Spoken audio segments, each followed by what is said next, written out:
Hello and welcome to a new episode of the Game Informer Show podcast. I'm Ben Hansen, joined by Matt Burtz. Hello. Kyle Hilliard. Hi. And Joe Juba. Greetings. Greetings. It's 2019. Season's greetings indeed. Ta-da. So this episode's all about predicting exactly everything that will happen in 2019. Not only the entire game calendar, but also our full opinions on each game release throughout 2019. Accurately. Yep. Yeah, this is something not a lot of people know, but all of our reviews for the year are written in January and then just staggered and published. Right. Yeah. They're Mad Libs. You just insert game name here. Yeah, basically, yeah. It's like obituaries for everybody that's old. We just got those ready to go just in case we need to frantically post a Death Stranding review right now. Anyways, so we're talking about our most anticipated games of 2019. We're going to go around the table, count down our 3, and then probably get a million other ones thrown in there as well, because it turns out you don't think a lot's coming out in 2019, then you start to look at the list and say, oh God, there's a lot here. Yeah. And then Serial insisted on being on the podcast to talk about Travis Strikes Again, because he's the biggest No More Heroes fan I've ever listened to in my life. But there's a new game, Switch exclusive, and he's on here to talk all about that. And then community emails, we got a ton. Thank you for sending it to podcast@gameinformer.com. And then back half of the show, we're doing something that a lot of people said they wanted more from, which is kind of a newsy breakdown. Because what are we? Barely a couple weeks into 2019, and it's just been a weird avalanche of gaming news. Some good, some weird, some funny, some bad, some devastating, some sexual. It's all over the place. It's weird. And so get that sex hit counter going that one of those readers is keeping track exactly. of. So back after the show, we'll have Imran Khan Skyping in. We'll talk all about some of the biggest news stories so far, including maybe number one is like the Destiny Bungie Activision drama, which is fun to talk about. Yeah, I don't think it's an exaggeration to say that is the number one story of the year so far. Yes, 100%. Of the 2 weeks we've had. You got it. Also, quick things, mopping up before we do our main chunk, and then mop up after that. The Eternal Castle is a very funky-looking game that G.V. Gwaltney reviewed on GameInformer.com. It's a little bit another world, a little bit original Prince of Persia. But the weird thing about this game, I played like an hour of it, and I liked it from what I played, but it's got a very abstract art style. But the interesting thing is that they pitch it as a remaster, even though it's not a remaster. Is that interesting? Do you think it's deceptive? I just think it's marketing. It's marketing, but like for an indie game, that's an interesting angle to have that I've never seen another game do. Marketing can be interesting. Yeah, Joe, marketing is interesting. I'm not saying it can't be. I guess it's like, it just seems so divorced from what the game is. Sure. Other than just like it's a... But when the entire game is such a huge throwback to that era, that's kind of the I fun prefer part. the first one, I'll be honest. Other things. I bet there are reviews out there that maybe weren't clued into it or something, that it's like... When it first went up on Steam, there totally were Steam reviews where it's like, I've been trying to Google and find out about the original game. I can't find it, but this one's cool too. Yeah. Well, I wonder... But no hipsters being like, oh, no, the original, this doesn't hold up. Right. Or no, I wonder if there's things like that Jimmy Kimmel bit or whatever where people are like, oh, yeah, no, the first one was just so much better. When it's like, there was no first one. Right. Yeah. Let's see. So also, Jeff Marchiafava reviewed last year The Nightmare, which is like that horror game. He has some mixed thoughts on that. And then speaking of mixed thoughts, Kyle Hilliard, Vane. Yeah. You told me you've played it twice at this point. Yeah. Do you want to talk about it quickly now? Yeah, real quick here. The reviews, I'm working on it. I played through it yesterday, and I got very frustrated at moments, not because it was difficult, but because the game, like, mechanically didn't keep up with what it wanted to do. Like, I was having bugs, and different things just weren't working. And then I finished it, and I was like, man, that was a really compelling ending. And the way it worked is it, like, literally throws you back to the start screen to like start the game again after the credits. This time without bugs. Yeah, and I was like, I think I gotta play it again just to be sure. So like I've played through it twice now, and I'm still trying to figure out whether I like really liked it. It's a very sort of ambiguous, kind of like limbo-y inside rhyme, those kind of games that I really like, that like doesn't really make any sense, but you feel things while you're playing them, and it's creepy. Okay. But it has some issues that are holding it back, but yeah, the full review will be on the site soon. And this is like former Team Ico artists, I believe. I think they worked on Last Guardian. Is that right? Yeah, there's a little bit. There's some sort of things that reminded me of Last Guardian in the game. Okay. So this is one of those things that, regardless of how like the final review or final score shapes up, there are definitely things to recommend this game to fans of those other games you mentioned. Yes. Yeah. But there's also things like if you watch our episode of New Gameplay today where it just breaks and stops working. Great. Sounds like a modern video game. Yeah, what a hoot. Bertz, how are you feeling about 2019 in general? I feel pretty good. All the games I'm most looking forward to, I feel like aren't coming this year. Cyberpunk's probably not coming this year. Right. Last of Us Part 2, I don't know, maybe. 50-50. Yeah. Ghost of Tsushima, I think that's probably 2020. God, So like the ones yeah. I'm most stoked for are going to be far into the horizon. Okay, But you're there's still playing enough- conservative when you're ranking Yeah. your top 3. Yeah, that's what I did with my list too, for the same reasons that Bert's was saying. Like there are some games that can definitely make it, that could make it this year and surprise us, but like I would almost rather they go until next year just to make sure that they have the time to be the game that I want them to be, rather than being like pushed out. Like Anthem. No. So there's like exciting stuff coming, like Resident Evil 2. That's coming next week. Yeah. You know, people are losing their minds about Kingdom Hearts. We got so many Kingdom Hearts 3 emails. But it's a weird year where I was really thinking about it. I think there's a lot of, like, for me, like, B-level hype throughout the year. I don't think yet I have, like, a lightning rod of, like, I am losing my mind for this. Even though I understand, like, those 2 games in particular, that is such a lightning rod for so much of the community. But, Kyle, are you full on hype for this year? I'm kind of with you. Even my list isn't like big names that you would think, like stuff like even like Pokémon, which has a 2019 next to it. Yeah. I'm hesitant to even like put that on my list because A, I don't know anything about it, and B, like I don't really know if I believe that it's going to come out this year. Now, I'm a Pokemon fan. But you do know something. You know it's Yeah. going to look basically It's like going to Let's be the Go. exact goddamn same game. Well, hey, Okay, here's the thing. If we want to talk about Pokemon now, like Yeah. Pokemon, Hey You, Pikachu, and Eevee are not. Is that what it's called? Let's go. Okay, yeah, Let's Go. They actually Let's go, hey you. hey you, Let's Go, Pikachu. They did some like big things for Pokemon in that game, which Yeah. makes me wonder if this new one will. I'm not going to give them like too much credit. I'm not going to assume too much, but I think it will take a few chances that we'll be surprised by. I would bet that they keep Pokemon roaming in the field. You can see Yes. them. I Yeah, bet stuff like that. they don't have that battle system for like the random encounters. I bet so, you'll yeah. still go back to like traditional fights and stuff like that. And I think it will be less grid based. It'll be closer to Sun and Moon, where Hey You, Let's Go. I can't remember. Stadium. was old school like Why grid is that name based. so hard for you? Hey, you, It come makes on, perfect Pokemon. sense. Because there's Hey You, Pikachu, and you're being sarcastic, Yeah. aren't you? Okay. No, Bert, because the names are no, bad. Bert, Don't you get it? Japanese video games names don't make a lot of sense. I don't know why you're surprised by this. What are you talking about? Grid based? What are you talking about? Like you can only move north, east, south, and west. Oh, sure. Where like Sun and Moon, it was really felt more like you had full Right. Yeah, 360 HMs are gone forever at this point. Yeah. Here's the real question, real quick with Pokemon here, because it's not on any of our lists. Predict the location. What what will it be based on? yeah. Canada. So, okay, they've done a bunch of Tokyo. They've done a bunch of Japan. They've done New York, America. France, Yep, France, Hawaii. Hawaii. What's like the next go-to? Australia?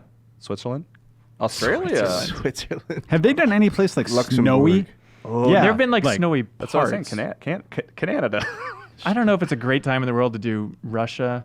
North Dakota. Or what about one of those like small? What you said, like Luxembourg? Someone said like something, or Switzerland? Those like mountainous, snowy, Yeah. Yeah. European things. Where has Junichi Masuda been on vacation recently? I follow him on Instagram, and yeah, he keeps Kilimanjaro? talking about Australia.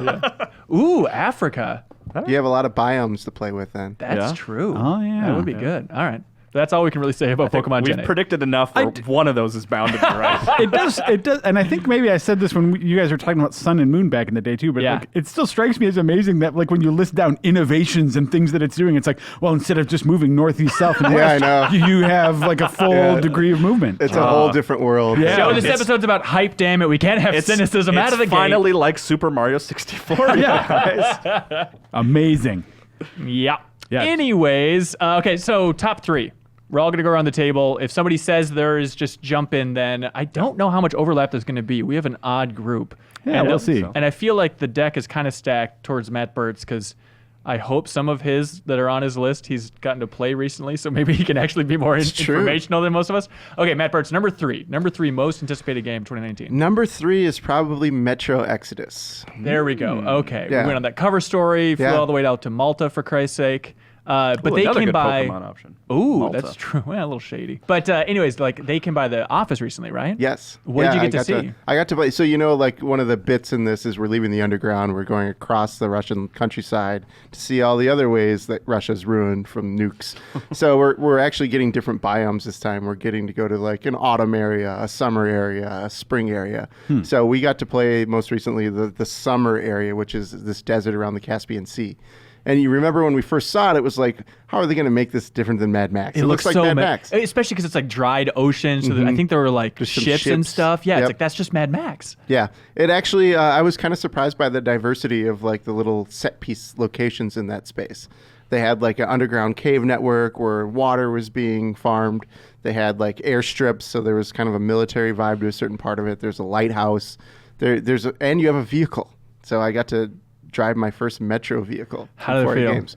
It felt rickety, like you would expect a Metro vehicle to feel. It's like in-world rickety, not tech rickety? No, in-world rickety, like intentionally a piece of crap. Did you have to reach your hand around the front to do the windshield? Yeah. Ooh. That would be great. I didn't see that. good. I have a question about this. So, like, because it sounds like there's a lot of like big space to explore. Yep. Did they like fill it with stuff? Is it interesting, or is it just like a big wasteland? No, there was enough. There was always something I would want to go walk toward, similar to a Far Cry or a Skyrim, where I was like, oh, I wonder what's over there. Like, it definitely generates that curiosity. What I was curious about, can it maintain that tension and that like sense of doom that you kind of had all the time in the Metro games? It was just hanging in the air.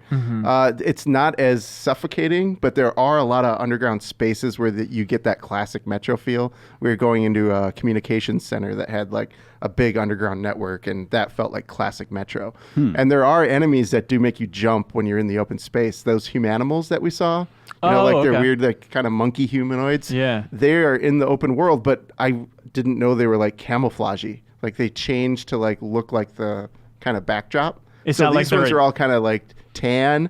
So you Okay. wouldn't necessarily see them when you walk around a corner, and then they just leap out at you to be like, ah. Were those the biggest things you saw? Yeah, there were snakes. The Okay. demons are kind of hovering above, and every once in a while when you're in your car and you don't really see them, all of a sudden it'll drop down and attack your vehicle. So that's like so you're sweet. still kind of on pins and needles a little bit. Yeah. Did you see like is there like a culture out there, or like Yes, people there you're are interacting there with? are cultures there. There's this group. They have a really weird name, like the Munibale or something like that. Okay. They're kind of like they've created these people who are fire worshippers, and they kind of use them. They enslave them to like get oil and stuff for them. So every culture that we've seen so far is nefarious and kind of evil, and you don't feel so bad about swooping in and taking some resources and getting the hell out. Okay, that's nice. Did you get to see anything on the train? Any like lore set up for why you're Yeah, we stopping saw here? the train, like the beginning of the mission, you come in on the Aurora, and this works as your Normandy, basically. This Okay. is your hub that you can always go back to while you're in the open world and interact with the people that are along for the ride. And at this point, this thing is in bad shape. You've run out of coal.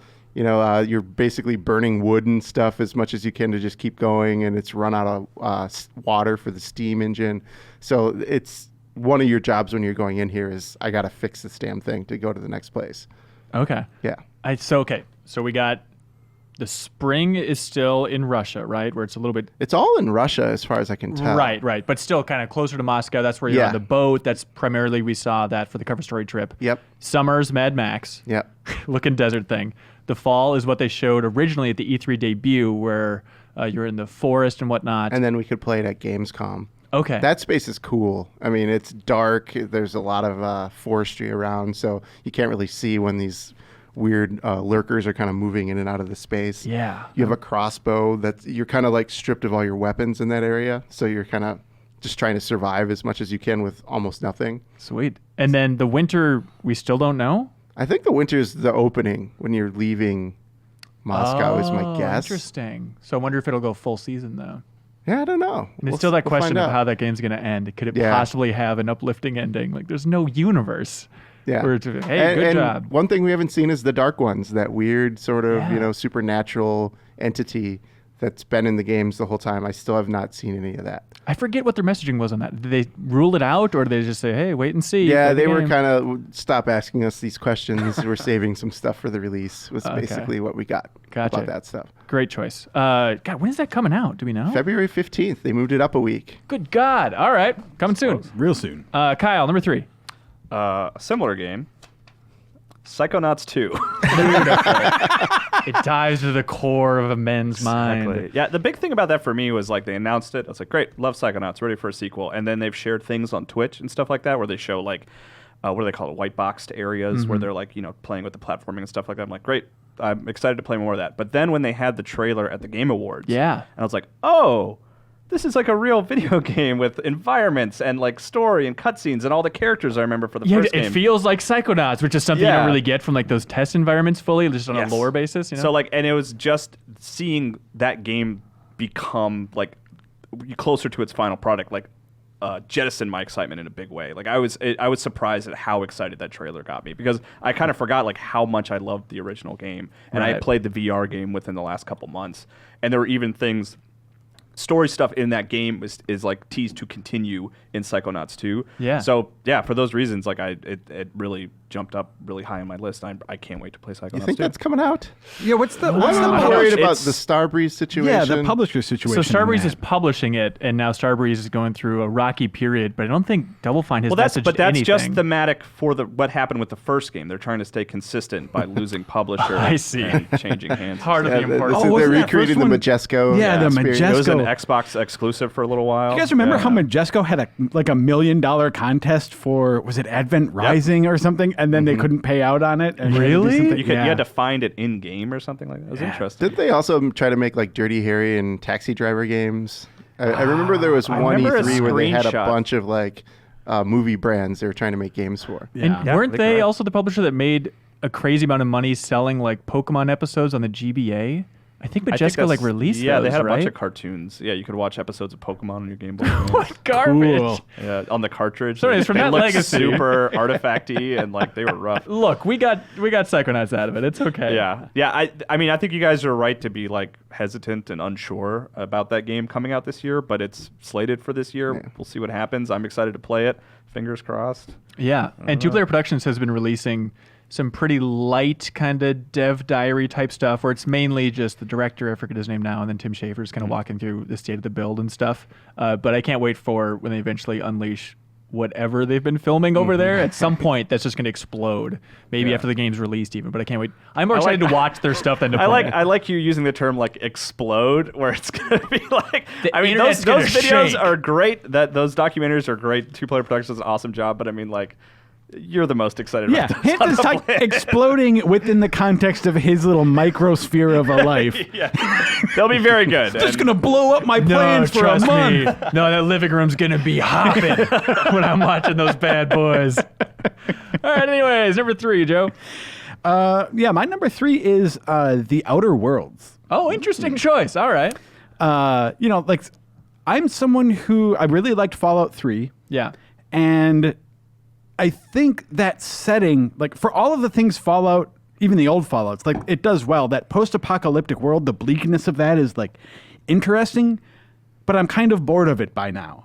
So Yeah. I like the idea that we've got what is essentially a Fallout game, but kind of taking out the whole like post-apocalyptic wasteland element of it. And I mean, Unexplored Worlds is similar, but it's a different thematic spin on the sort of like fundamental gameplay and systems and mechanics that I really like about Fallout. They're Right. doing some cool stuff with that game. The giving you that Normandy style headquarters and letting you take some people on a mission, sort of like Mass Effect. Yeah. And putting that into a Fallout world. I'm really And intrigued. it's so funny that like you brought that up with Metro Exodus Yeah. too. Like that's so simple. It's like, yeah, it's just games are better when they have a base, especially are. one that like changes over time. That's it. That's all we want.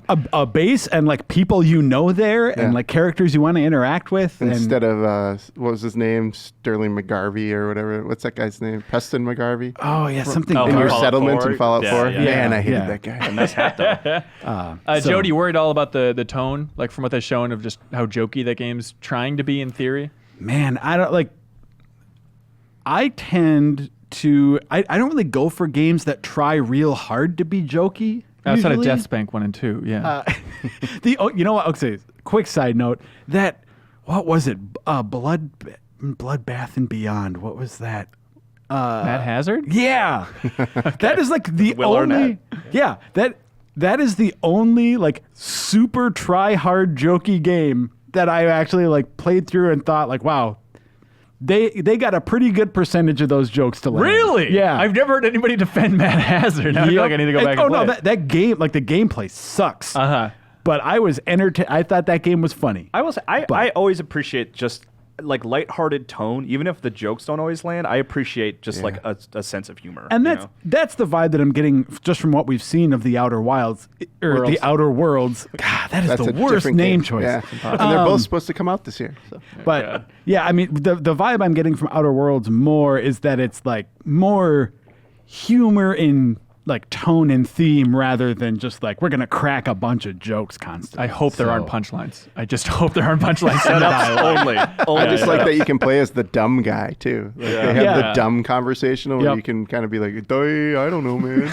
I think that guy looks pretty nice. Just a complete waste of development resources, but I think everybody appreciates it. It's like, sure, you can play the long con playing dumb. There'll be a lot of screenshots on Reddit for that playthrough. I guess you're right. Yeah. And that's like I don't want to play that way personally, but like I will definitely watch conversations and on YouTube or whatever of like dumb playthrough. Okay, I want to see it. Yeah, and it's funny how like your companions can react to it as well, right? They'll be like, "Oh boy, Captain, don't do that." Just imagine flying the ship around, like, please stop. Yeah, great choice, Joe.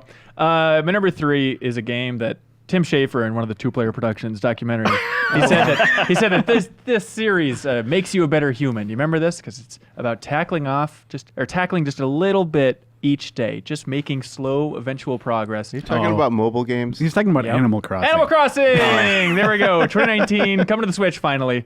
And I forgot that it didn't say working title in that reveal video, but it actually had on the logo, Welcome to Animal Crossing. Because I see people call this Welcome to Animal Crossing. It's like, I don't think that's actually what it's going to be called, but I think it might be like a subtle thing where it's just people will call it Animal Crossing on Switch, but technically it'll be called Welcome to Animal Crossing. Okay, because there was a disclaimer on there that said that this isn't necessarily final visuals, right? It's something along those lines. Like the game might not look like this, but the logo did say Welcome to Animal Crossing. Yeah, and normally they're like leaning heavy and hard on that whole working title.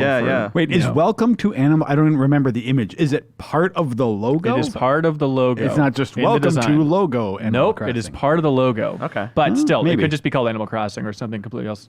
But I'm excited for it. Thinking about what I really want from that thing, it's like, I just loved New Leaf so much that if it was really close to New Leaf and I could just play a slightly better looking version of that on my Switch, it's like, I think I'd be content with that. Which You're in luck, Hanson. You're in luck. Which is a dangerous thing to say. Set your expectations higher. That's where I'm going. What would you want to see from this, like, in a perfect world? Well, that's where you start thinking about what they're actually doing with, like, Switch Online. Sure, they could maybe do some funky stuff there. That's all well and good. But you think about like the pipeline of what they've been doing in theory for such a long time, because Happy Home Designer it'll be 6 years, a 6-year gap from when that one was released. I'm sorry, from New Leaf to when the next one's coming out on Switch. And like the director... Real quick pause. Do you count in that where they totally like revitalized the game after like a year or two and added amiibo support and stuff like that? Like no, they updated it in a huge way. Okay. Yeah. Anyway, but that's still, true. The main release was still 6 years ago. Right. And then the director of that game also directed Happy Home Designer, which was a turd. But that was 2015. So in theory, he hasn't done anything since. Nothing public, right? So in theory, he's been working on this game for 4 years, if we want to be generous. No way. You never know. Plus, if you think about the fact that for the Wii U, they made that like weird plaza. I don't know if you remember. It was just like something you just have on your home screen on the Wii U. So they had those Animal Crossing assets in HD already, all the way back then with the Wii U. So in theory, everything's set for them that if they wanted to shuffle things around and reboot Animal Crossing in some way, this is a good time to do it. They aren't rushing it out the door in any way. Who did the board game that was also a turd? So it was one of the directors from New Leaf. Okay.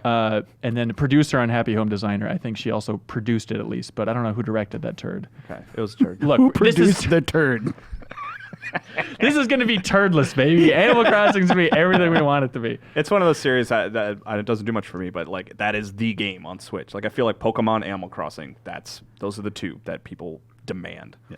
Or Metroid Prime. If Stardew Valley, even more so than Metroid, I think. What's the if Stardew Valley and Harvest Moon are too complex for you? It's true, honestly. Play some Animal Crossing. And after playing so much Stardew Valley, it's like, I do want a little bit more complexity from my Animal Crossing, and maybe this time they'll give it to us. But if it's bare minimum, I think I'll still be happy. It's sad. It's been so long. But those New Leaf, like, it was so much fun to play New Leaf with everybody in the office. Like, it was so much fun to talk about on the podcast. We would check in like every single week, again and again and again. It was like Brian and Tim and Dan and I think. And it was so much fun just to have those weird ongoing stories about kicking the penguin out of your town and all this nonsense. It's just a good story generator. Who will, because there's a lot of folks in production who are super into Animal Crossing who will be playing. But in terms of the editorial staff, I don't know if there will be a ton. I'm going to check this one out. Yeah, okay. Yeah. All the people that you mentioned except you, not here anymore. None of which were fired, but yeah. Just to be clear. Yeah. Oh, yeah. Also thinking about how they might make it more complex is maybe this is a Nintendo sense of design. I'd hope so. But, I mean, New Leaf is great for picking up, doing your chores, playing it for like 20 minutes, right? Then putting it down, moving on. But maybe there's something in their minds about like, oh, because this is a console home version of Animal Crossing again, maybe we can stretch out those play sessions by adding a little more complexity or adding more chores. Either, it's going to be great. They'll be co-op, right? Yeah, some funky form of it for sure. All right, Joe, I can't stand that look on your face anymore, so let's move on to Bert's number 2. Number 2, I'm going to go with The Division 2. Beautiful choice. Yeah. Okay, this is also a game you got to see recently. It is, but that's not why it's on the most anticipated list necessarily. Like, the reason I'm really curious about this game is we saw how bad Destiny kind of blew it with the second one, where like they stripped a lot of endgame stuff out of the experience, and they're communicating. Ubisoft is like, actually, that's our focus for everything we're doing. We want post-game narrative, we want post-game PvP, we want post-game raids. You know, like they're really focusing on that. So that's their messaging. I want to know if it's true, you know? I feel like so many people have had that as the messaging. Every MMO is like, oh, no, our end game's going to be different. It's like, it rarely pays off. It always feels so weird, though, to like really focus. I'd like to say the end game is our focus, because that also makes it feel then you're not giving due attention to the process it takes to get to the end game. Well, they say that's the messaging because there are people that live in that game with their friends. You know, like that's what they do every weekend. They hop on Division, they go into the underground, they get their familiar hamster wheel experience. And that's when the new game comes out, if they run out of content right away, the entire Reddit is just a salt emporium, you know? And and that's a great strategy, I think, for keeping those people like interested and happy. But I'm saying, like, I don't know that's a great strategy if you want to, like, expand your audience either. Like, because, like, talking about endgame can get intimidating for someone who is just like, I wonder if this game's going to be good. I kind of want to check it out. Yeah, maybe. I feel like games like this and competitive multiplayer games and sports games, you need to service from the core out as opposed to the other way around, because the more you try to create like, oh, this game's easier and more accessible, the more you alienate the people that actually give a shit about your game. Yeah. And I'm not, this is weird because I'm talking, it's really more about marketing, I think, which is not always dumb and can be interesting. He's come around. But, you know, I'm thinking more in terms of not even what the game is, but the messaging around it. Like that seems a little, strange. But there are things that I'm excited about in this game, though. New York was a lot of fun. I liked being in winter New York. I certainly am ready for a change of scenery. So moving it to DC in the summer where there's a lot more variety. There's going to be residential areas, like historical landmarks, waterfronts. It's just going to feel different, which is going to be nice. Joe, aren't you just excited to check out a post-apocalyptic Washington, D.C.? Finally. Yeah. Now, but my question about, are they still doing that dark zone or whatever it was? Yes, they are. Actually, it's going to be a little bit different this time. There's not one giant dark zone in the middle of the map. They're creating 3 different smaller ones that each have different kind of play experiences. So one of them is going to be more focused on long sight lines. One of them is going to be focused more on close quarters. Oh, interesting. So they're going to have different experiences, and they're trying to get people in there because a lot of people were just like, that's intimidating. I don't know about that. Well, that's what I was going to ask you if you got into that, because I remember seeing, it was an E3 demo I think they did of that zone, and I was just like, God, I do not want to play in this area where you're just constantly worried if someone's going to screw you over. Yeah, the tension is real, and it can be really gratifying when you escape with something. But it always sucked when you're like, oh, I got this contaminated item. I got to get to the extraction point, ring the bell and let everybody know I'm standing here ready to get my loot out of here, and then have a bunch of people descend and take it. Yeah. That was really annoying. But it also made it when you got something out that you were really gratified. So I liked the fact that it had that dynamic to it. This time they're making some concessions to the people that don't always want to leave empty-handed. Yeah. Not all the gear is contaminated anymore, so you're going to get stuff that you have access to immediately that you can take with you whether or not somebody kills you. They've created different gameplay loops, so you don't have to be into the PvP manhunt where you're targeting other players. There's kind of this hacking system that you can do where you're unlocking a thieves' den that has gear that you can acquire. So that they're creating different play experiences in there.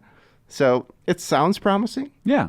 Yeah. That's to me, the fix is just like you spend a bunch of time playing a game and then you just leaving empty-handed just seems like a big middle finger. And the other big change is they're normalizing weapon damage. So whether or not you've played for 1,000 hours and you have a super awesome assault rifle, and I've been playing for 10 hours and I have a garbage one, the stats are going to be pretty similar on those. Wow. Okay. So Twitch skills are going to matter a little bit more in combat.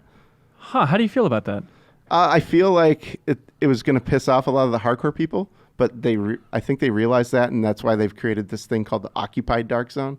So it's going to rotate, but I don't know what the clock's going to be like, but there's always going to be one of the three is an Occupied Dark Zone where like everything is off the table. Like there's friendly fire, your gear is not normalized, so you can still like have that hardcore experience. That's weird. Okay.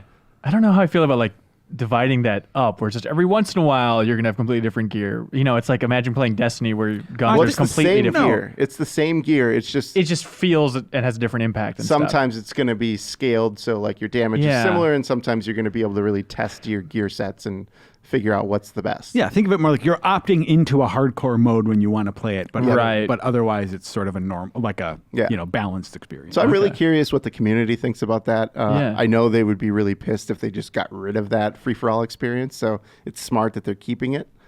Do you think it's going to be approachable for newcomers? I mean, I thought the first game was pretty approachable. You have a 40-hour campaign. You can play solo or with friends.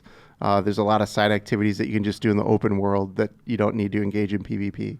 You know, and then if you want to go into that PvEVP space, they're actually making the intro missions for each of the 3 Dark Zones be a part of the story. So you can go in there and there aren't people there that are going to kill you. You can learn kind of the ins and outs of them, find where the landmarks are, and then the next time you go in, it'll be that true space where something bad can happen. Cool. What was the most interesting location you went to and you got to play recently?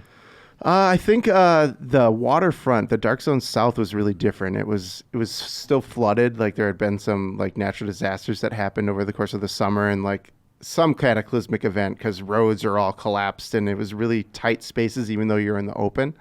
That was interesting. I'm curious to see how that place plays out. There's lots of like underground areas you could go into and pop up in a different part of the map. So I would like to spend more time there, but I'm also curious, like, what landmarks are they going to be doing stuff in? Yeah. You know, some are givens, like the Washington Monument and the Capitol, but like, are we going to go in the Spy Museum or the Museum of Natural History or, you know, Smithsonian or something like that? Right. And I wonder, are they going to save that stuff for the end? Will they keep like the mall as the conclusion, or is that just like a good starting area?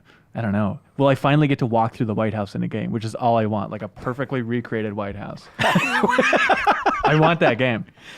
I mean, they can't do that. Why not? You can't perfectly recreate, because they don't want people like simulating terror attacks on the White House. White House Simulator? I mean... Okay, well then keep it for the end game.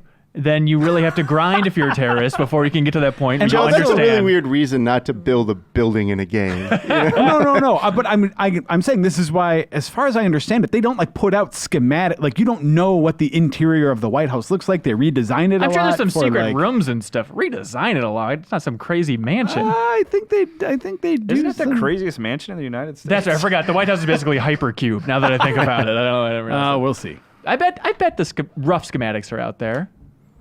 I bet you could have a rough idea. Yeah, Google White House blueprints. All right, maybe I will, Joe. We'll go do it on Joe's computer so that you guys can like look together at the same time. Yeah. Don't worry, the government shut down. No one's going to track you. Yeah, exactly right. Here's what I want though, Joe. I want the White House recreated, and then I want like a ghost hunting game in there where you have to like track down all the presidents and suck them up into your little vacuum. If I had a White House, if I could have a game in the White House, I would have it be the opening sequence from X-Men 2 where you're Nightcrawler and just like bamfing around and attacking dudes and teleporting. Yeah. And then they could keep the actual schematics confusing because you're not actually moving from room to room. You're just bamfing, and then you're in a different room every time. I You love have no idea what the layout is. Yep. Hey guys, Leo in the booth. Yeah. 2 quick things. Yeah. First off, I found the blueprints for the White House immediately.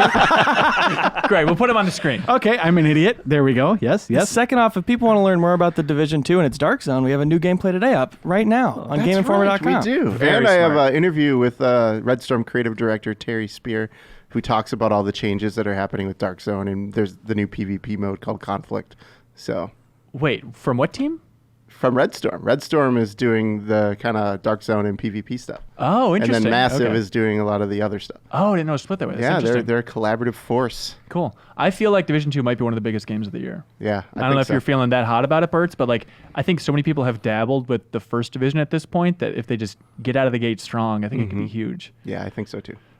Okay, where are we at? Number 2, Kyle. My number 2 is One Piece World Seeker, Whoa! which is one that like I am personally. I've sort of dug my heels in, and I'm just like I'm like I think this game might be good, guys. You're gonna will it into existence Yeah. as a good sheer game. force. He like yeah. you mustered yeah. it into the most anticipated we list have in it- the magazine. Oh, no. We We're all have like, a most "Are you anticipated sure, list, and I Kyle?" was like, and Imran backed me up, and I was like, I'm excited for this. I think it belongs on the list. And everyone was like, it's a game based on like an anime. The developer doesn't have a great history. And I think, Joe, you said something along the lines of like, do you really believe this is going to be a good game and not just some stupid anime game? Well, no, I mean, is this a real good game and not, is this, that's pretty good for an anime game? And I That was like, studio track record is pretty it's not pretty great. bad. Who have is it? This is a bad choice, Kyle, is what we're saying. fine. But I've like, but that's the thing, which I appreciate from you, Joe, is when you asked me that question, I was like, yes, I think this will be a good game. And you're like, okay. All If right. you have faith in it, go for it. But so the thing is, like, on paper it sounds cool. Like, One Piece is an anime that I like, open world, very cool. But the thing about those like on paper games, especially like when you're adapting a property, when you actually play it, it usually falls short, right? Generally speaking. And the reason that I'm excited for this is like on paper it sounds cool, and then all the gameplay they've shown seems really cool. Like you move through the world using the character, the protagonist of the anime and the manga and the game has like stretchy powers, and so like he grabs things and flings himself around the environment. It almost looks kind of like Spider-Man or Batman using his hook shot. Oh, okay. And then like other trailers have shown basically like Arkham-style detective vision, and there's some stealth mechanics. And when Imran played it, he even said he got a little bit of like a Metal Gear Solid 5 vibe to it. So You're there's- citing so many You're great name games. checking Yes. some great Which stuff is like, here, yeah. it's going to be like interesting traversal mechanics, but I mean, not top tier budget traversal mechanics. That's Yeah. that thing of. It's. I mean, I think it's fair to be like unsure, you know. But I every time I see the game, I get more excited, and I think it's. I hope that it is surprising and cool and a really good, licensed game. Yeah. like Yeah. a top tier. That's And my hope for it. This also, I think this touches on something about the list that we're going through here. We are talking about like our most anticipated games. This isn't a like, what do we think are going to be the best games necessarily, like, right? this Like is these the are the one- games we are excited to play and see how they turn out. so we can be wrong. Okay. got Absolutely. it. Like this is one that I'm like, I want to play that because I think that looks awesome. I want to see if it can build up to all the hype that I'm placing on top. Right, of it, right, you right. know? Or is it a real One Piece of S? What's that was the other subtitle. What's the name of it again? If people want to look One it up? Piece World Seeker. World Seeker. Got Do it. you think that if someone is not a fan of One Piece, that they like might be able to pick this up and have a good time with it? Well, it's tough. It's that particular question is tough to say without playing it at all, because I don't know if it like guess- maybe it takes place between episode 700 and 701, and Yeah. I have no idea. But I mean, they're basically superhero pirates, so like Got it. the base level like you can get. It's like, okay, they have special abilities and they're pirates, cool, you know. Piece of cake. Okay. Joe, number 2. My number 2 is Devil May Cry 5. I'm sorry. Actually, yeah, that's incorrect. Sorry, the Devil Trigger song is not good. Sorry, the paperwork's right here. What? Huh. Anyways, Devil May Cry 5. We That's very review exciting, games Joe. based on songs also. From our People earlier love that conversation. Devil Trigger song. I know, I don't get it, but Yeah. hey, to each their own. It wasn't my favorite, but When is that game coming out? Oh man, tomorrow. I don't have the date in front of me, but it's early. It's March. Hang on, turns out I have the date in front of me. March 8th. Yeah. Yeah. Why are you looking forward to this one so much?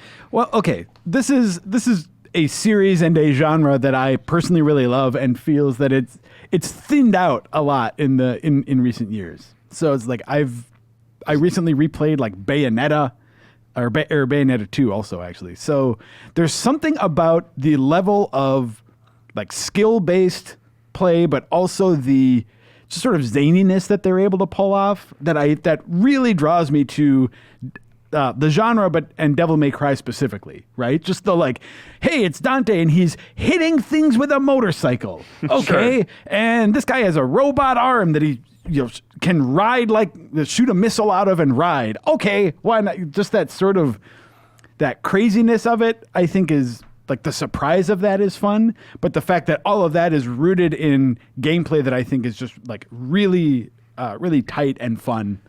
Do you think? Yeah.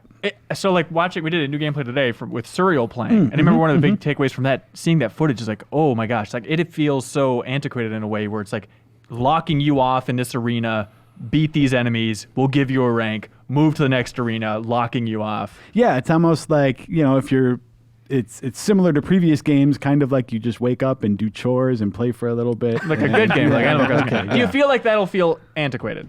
I mean, that structure of it, I mean, I guess yes and no, because that genre just kind of sticks to that. Bayonetta 2 still does that, right? You go into an area, they close it off, because like really what the game is about is giving you these like discrete encounters. Mm-hmm. So they close it off because they don't like, you're not playing this game because you just want to run to the end of the level. They need to stop you from doing that.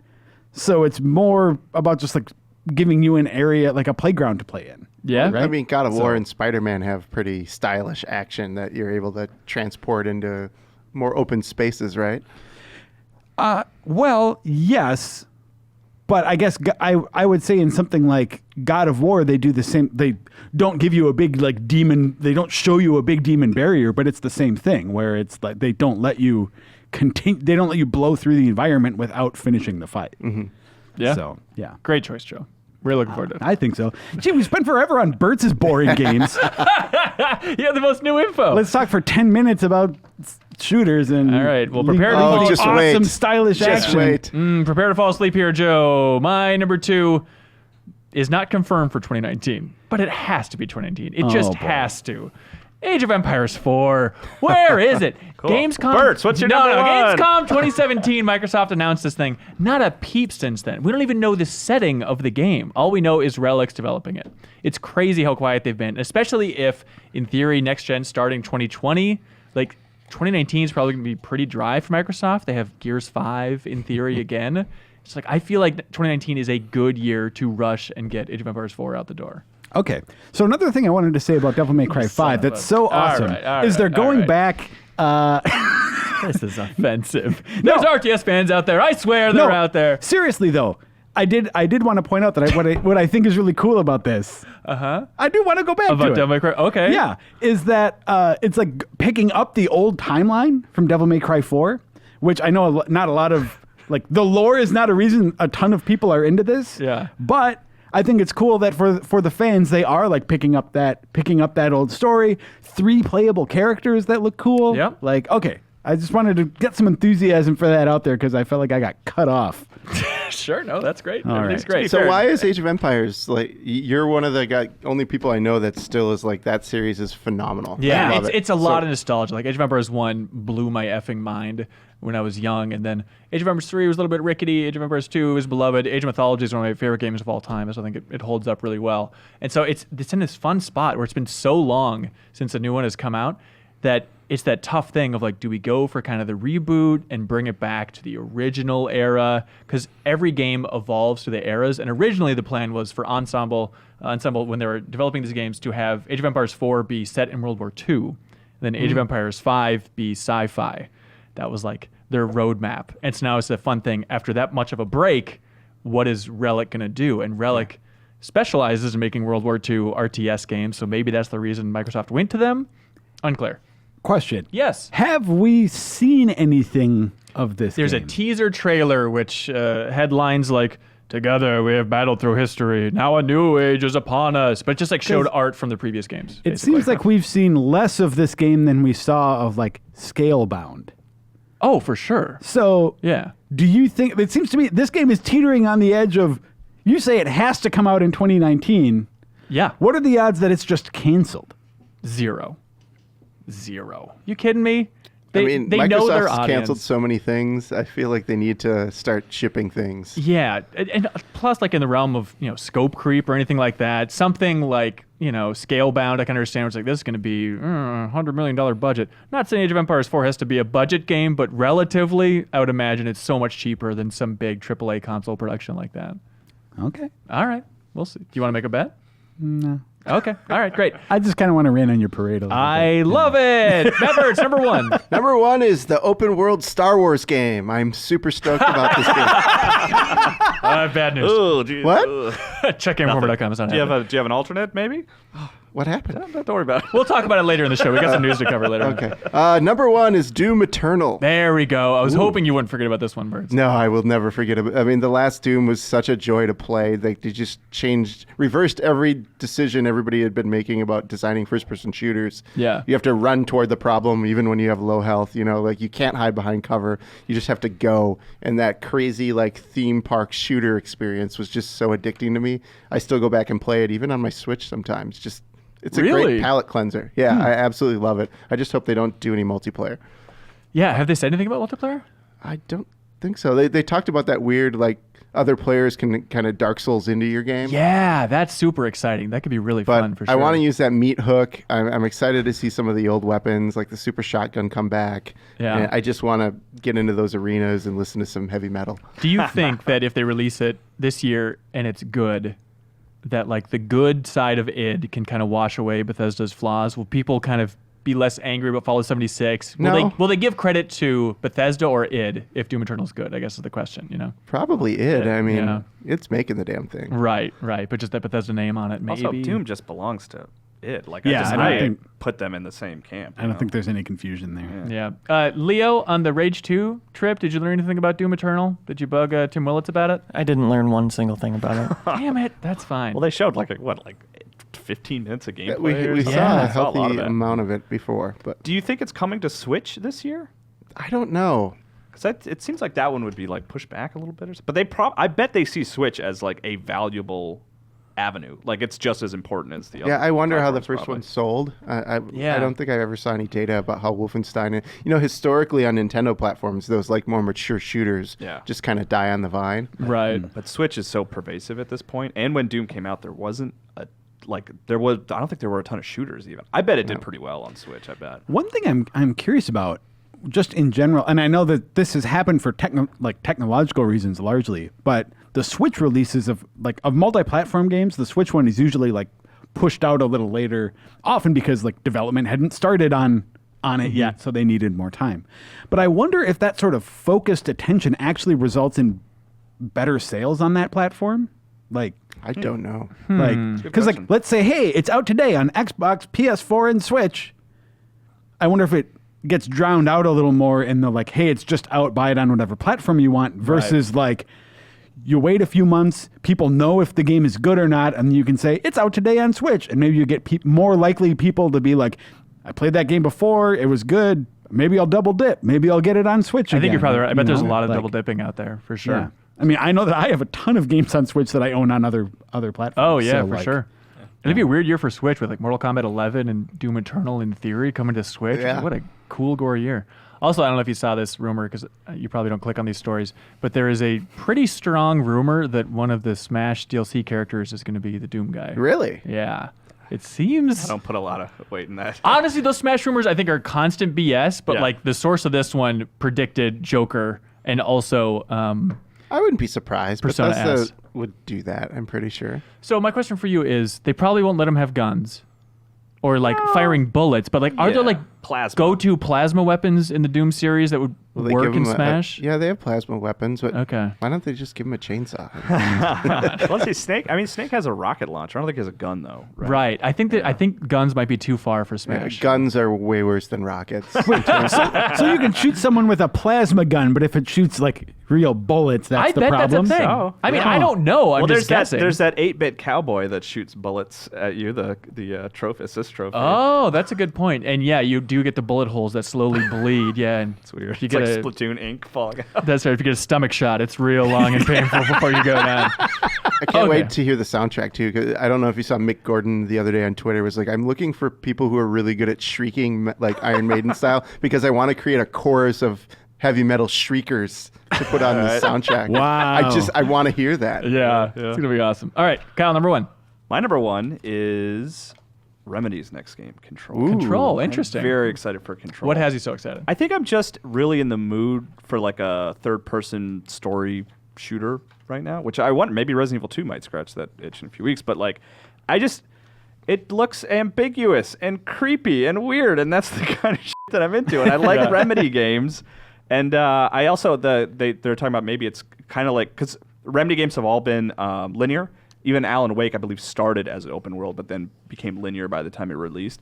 But this one, it sounds like there's a little bit more of an open, like central hub that you can go out and explore. Some like Metroid elements. Metroidy, like you can unlock abilities that give you, like you can start floating so you can get past this bridge. And just the, like, Quantum Break, I was ho-hum on. Like, it took me a long time to beat it. The story didn't do much for me, but I really did like the shooting a lot. I love Remedy's shooting. I like the flashlight mechanics of Alan Wake, and I mean, bullet time in Max Payne is classic. Yes. And like the stuff that they're showing in Control, like you have all kinds of abilities and like you're floating up in the air. It looks really cool. And I don't really like horror games a lot, but I really do like creepy atmospheric games, and it really looks like it nails that. Their building that can transform to like whatever it wants to be has a lot of opportunities there to do something cool with. Right. And then just some of the like X-Files-y stuff, like they showed the guy like staring at the washing machine, like unable to look away. love Just that. like weird stuff like that. I'm really into It's a it. fridge. So.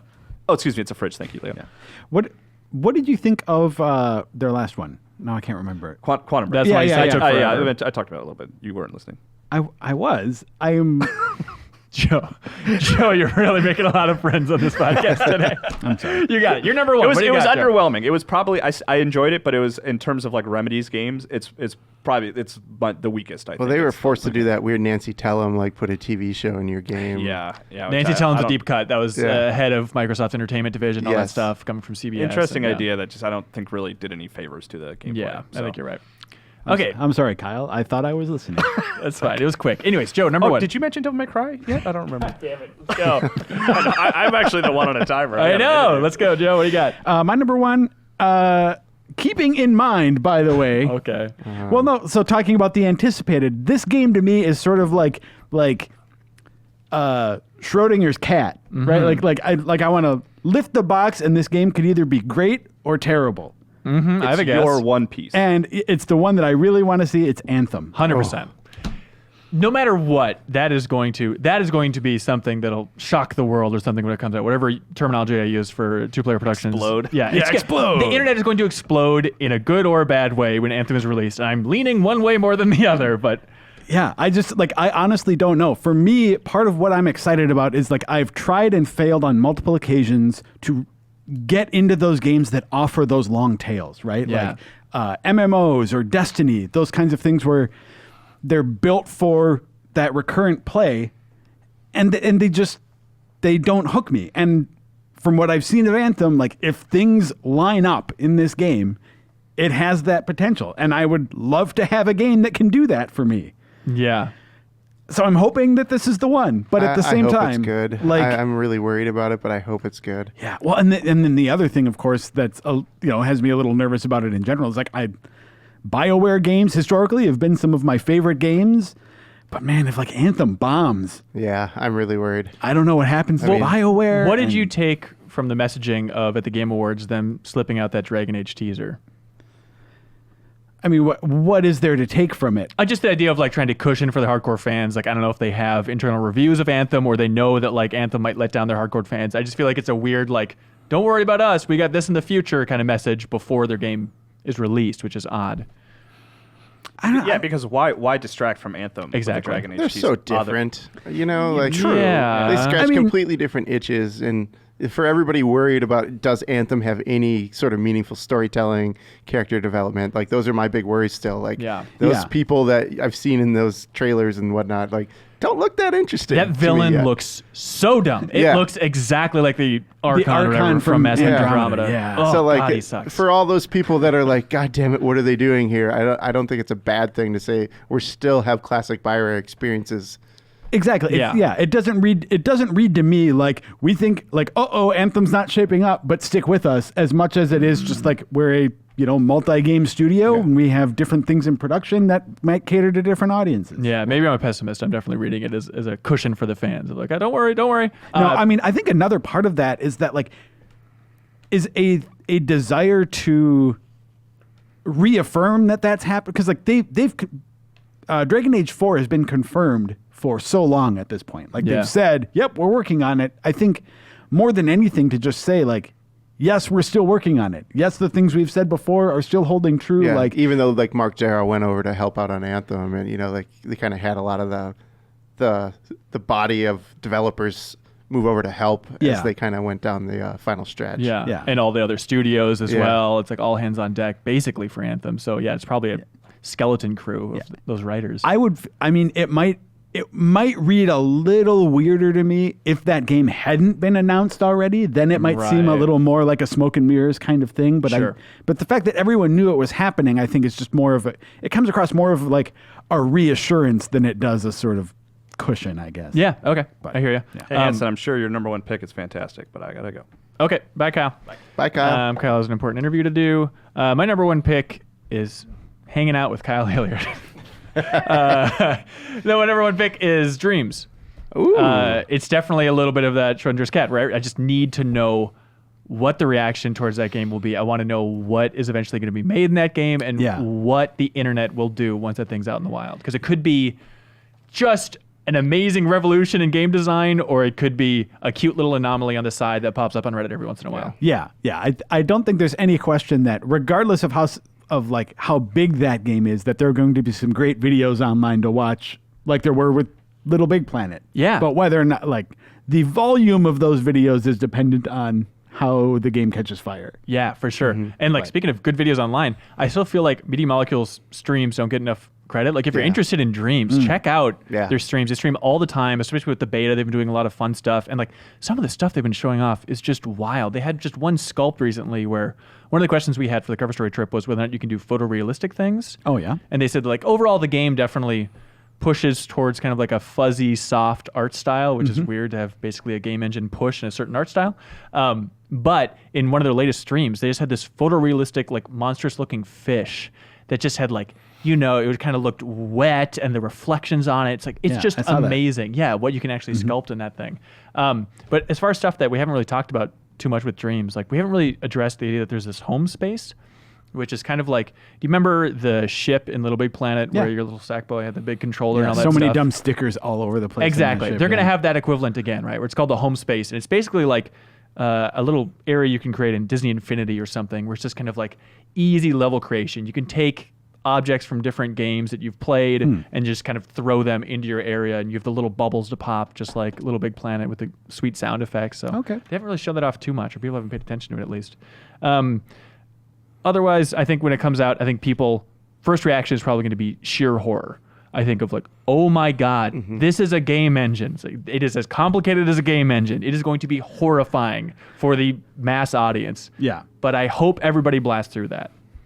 Yeah, I'm a little like, I enjoyed the level creation stuff in Little Big Planet, but I never got as deep into it as I wanted to, because it does get like overwhelming. You got to really make it a thing that you're going to do. Yeah, Right. but And this is that times seriously 200. But it's absurd. But then the question is almost like, man, do you need?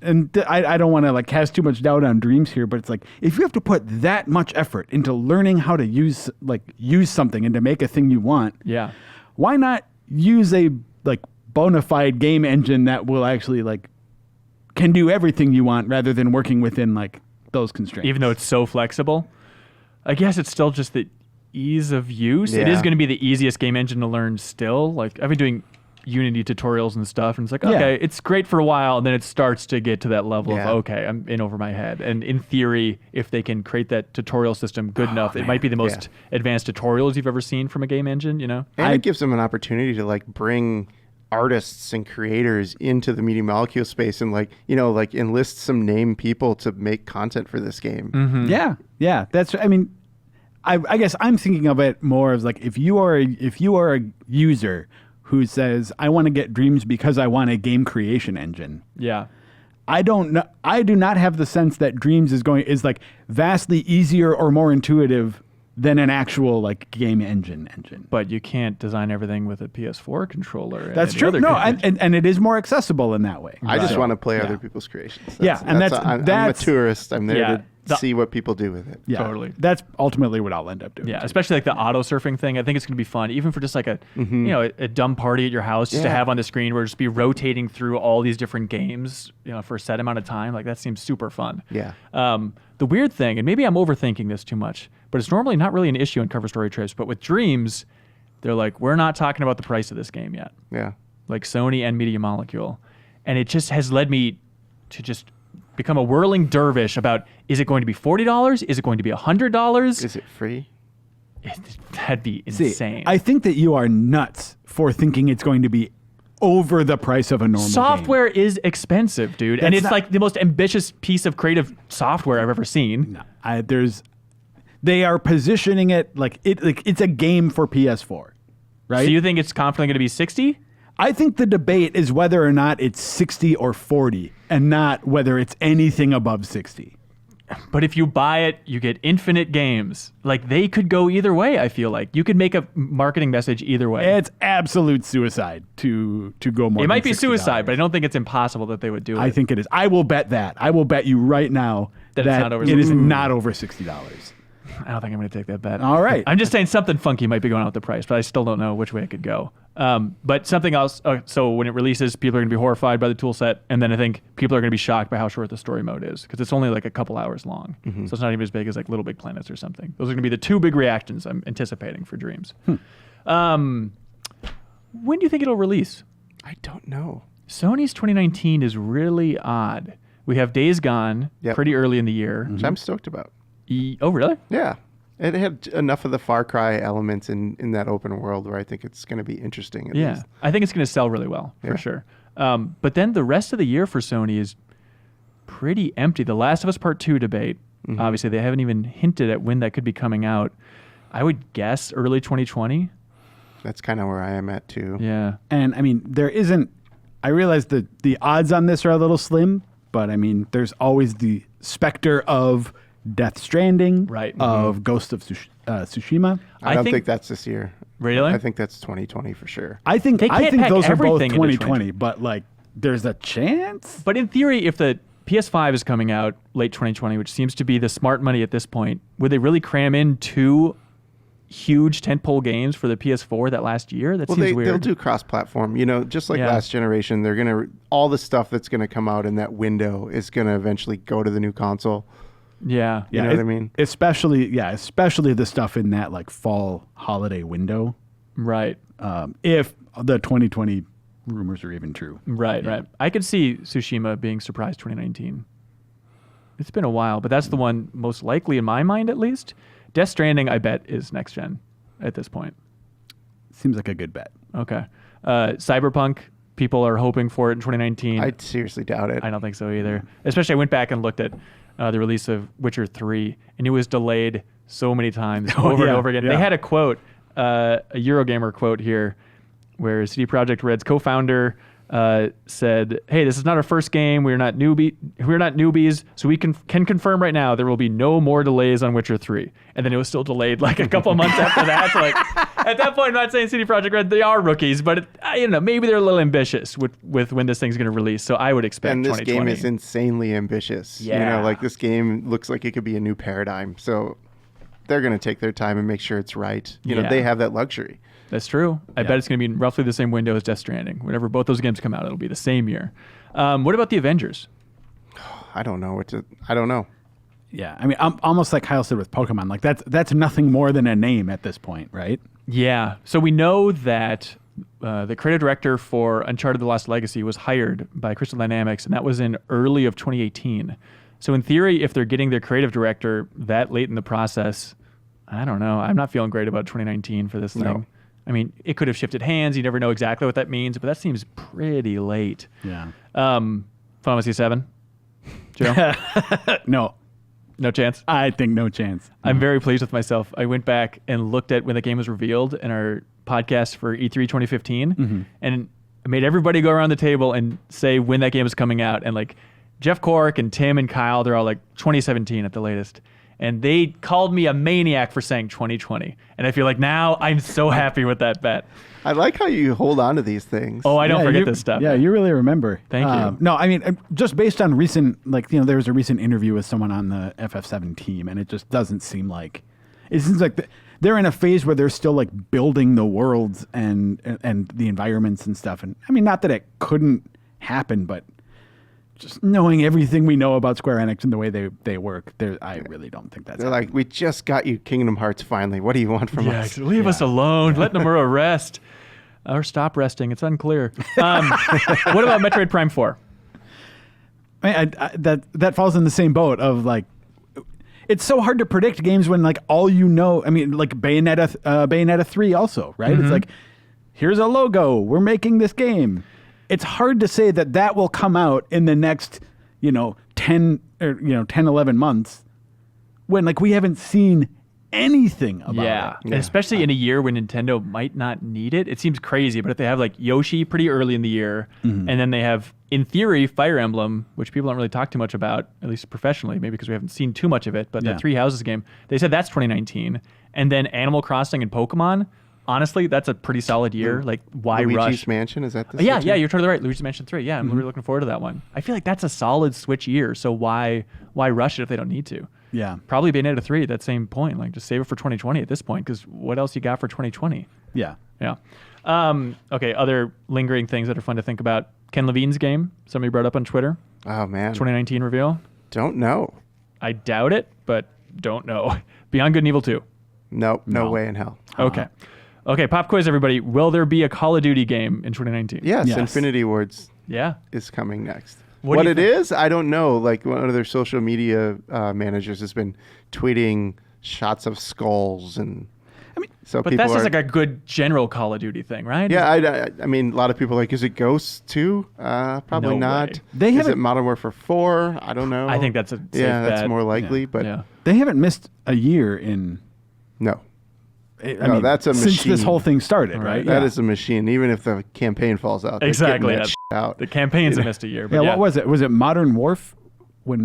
Is it every year since Modern Warfare there's been one, I think? Even before that, because they were like, Or Call of Duty 3? That was there like the launch Big title. Red One, World at War. Like Yeah. they had a lot of Call of Duty's been a prolific franchise. Yeah. with multiple studios working on it. Yeah, and the weird thing is, so the art director for Titanfall that left Infinity Ward to go to Respawn, now Yeah. he went back to Infinity Ward. So Yeah, in theory- Joel, right? Yeah. So in theory, he's going to be working on the art for this game. I don't know if he's directing it or anything. I don't know. Oh, and speaking of Respawn, there's another, like, is there a new Titanfall? Well, we know they're working on a Titanfall, but is that a... They have a lot of stuff. I mean, Like- Jedi Fallen Order, is that what it's called? Yeah, That's they supposed said to be that's out this holiday year. 2019. They have the VR game that's on the horizon. We know they're working on another game that maybe we'll hear something about this year, I'm guessing, but I don't know when that would be coming out. Yeah, it's real interesting to compare, like, this year to, like, I feel like at this point in 2018, we had a pretty comprehensive idea of, like, what the holiday season was going to be looking like in terms of releases. Actually, I went back and looked at our episode from 2018. Yeah? The most anticipated one, and it was also a lot of confusion about Yeah. what the hell. The is holidays holiday always game? like we didn't know about Odyssey. We didn't know about Battlefield 5. We didn't know about, a lot of the games that came out in that window Yeah, I last suppose year. you're right. Yeah, it's pretty empty. For some reason, I feel like this year, what's coming out this year is more vague than usual. Yeah, even. I agree. It definitely seems to be leaning more and more towards obviously shorter marketing cycles, so that Yeah. leads to saving it for E3, something like that. Other stuff for this year that you're looking forward to, Joe? We haven't touched on? I have a little list Please. of things that I wanted to hit real quick. He ripped his paper for those not watching. So this is a weird one because it's technically partially out.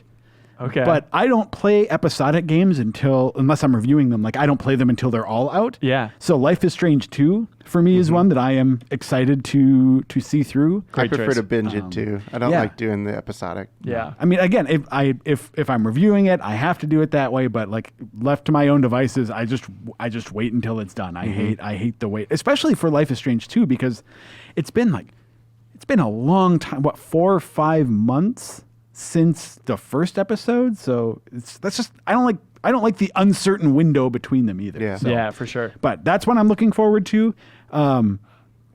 There are 3 other ones that are in sort of a similar, like Metroidvania kind of vibe All right. that I'm looking forward to. Hit me. One is Indivisible. Oh, which what is that one again? That's the one that's it's kind of Metroidvania, but it's got more of like a Valkyrie profile vibe. So it's like 2D platformy kind of levels with combat, like not side scrolly, like turn-based isn't quite right either. But it's Valkyrie profile. I always get confused but with Invisible Ink. But so who's developing this one? Do you know? I don't remember the name of it, but it was a Kickstarter project. Okay. That they released a demo a year or two ago that it seemed interesting. And, Yeah. And then the other two, these are all like Kickstarter projects that just sort of have, by the nature of that, it's like, hey, we're going to hit 2017. Yeah. And then it's just like, nope. Game development's hard. Yeah. So these two I have been looking forward to for like the last 2 or 3 years. And that's Ghost Song and... Oh, that's not out yet? Nope. Oh, my God. The developer basically like switched it. He switched engines on it, so there's a whole new element. Moving it to going on dreams. there. And Heart Fourth Alicia.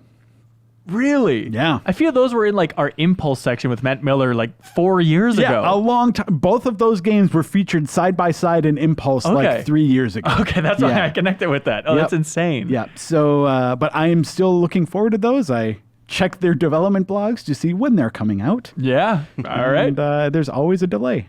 Okay, here's some odd ones that popped out to me. Battletoads, in theory, coming 2019. Hey, maybe that'll take Age of Empires slot. Microsoft won't need it after all. I stand corrected. Babylon's Fall. Remind me of that one. That is the Square RPG with Platinum. That was just like an ambiguous teaser. Yeah. Jeez. Yeah, that's another one. Like, yeah, you know so little about it that I had forgotten about that. Okay. A lot of people online were excited about all the Final Fantasies coming to Switch, which, it's old stuff, but it is exciting. I'll probably play Final Fantasy 9 on my Switch this year. That'll be a good time. Also, another game that I hadn't thought about until I looked at Imran's beautiful roundup of 2019 video game releases on GameInformer.com. I use that all the time.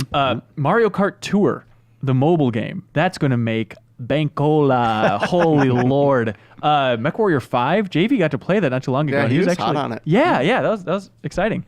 Samurai Gun 2, very excited about. UFO 50, which is like that minigame collection from like Derek Yu, the creator of Spelunky, and like the creator of Downwell. All these other like indie designers are just making bizarre throwback kind of like NES, Super Nintendo. Oh, that'll be cool. style stuff. Analog kind of anthology. Yeah. I just look forward to that weird collection.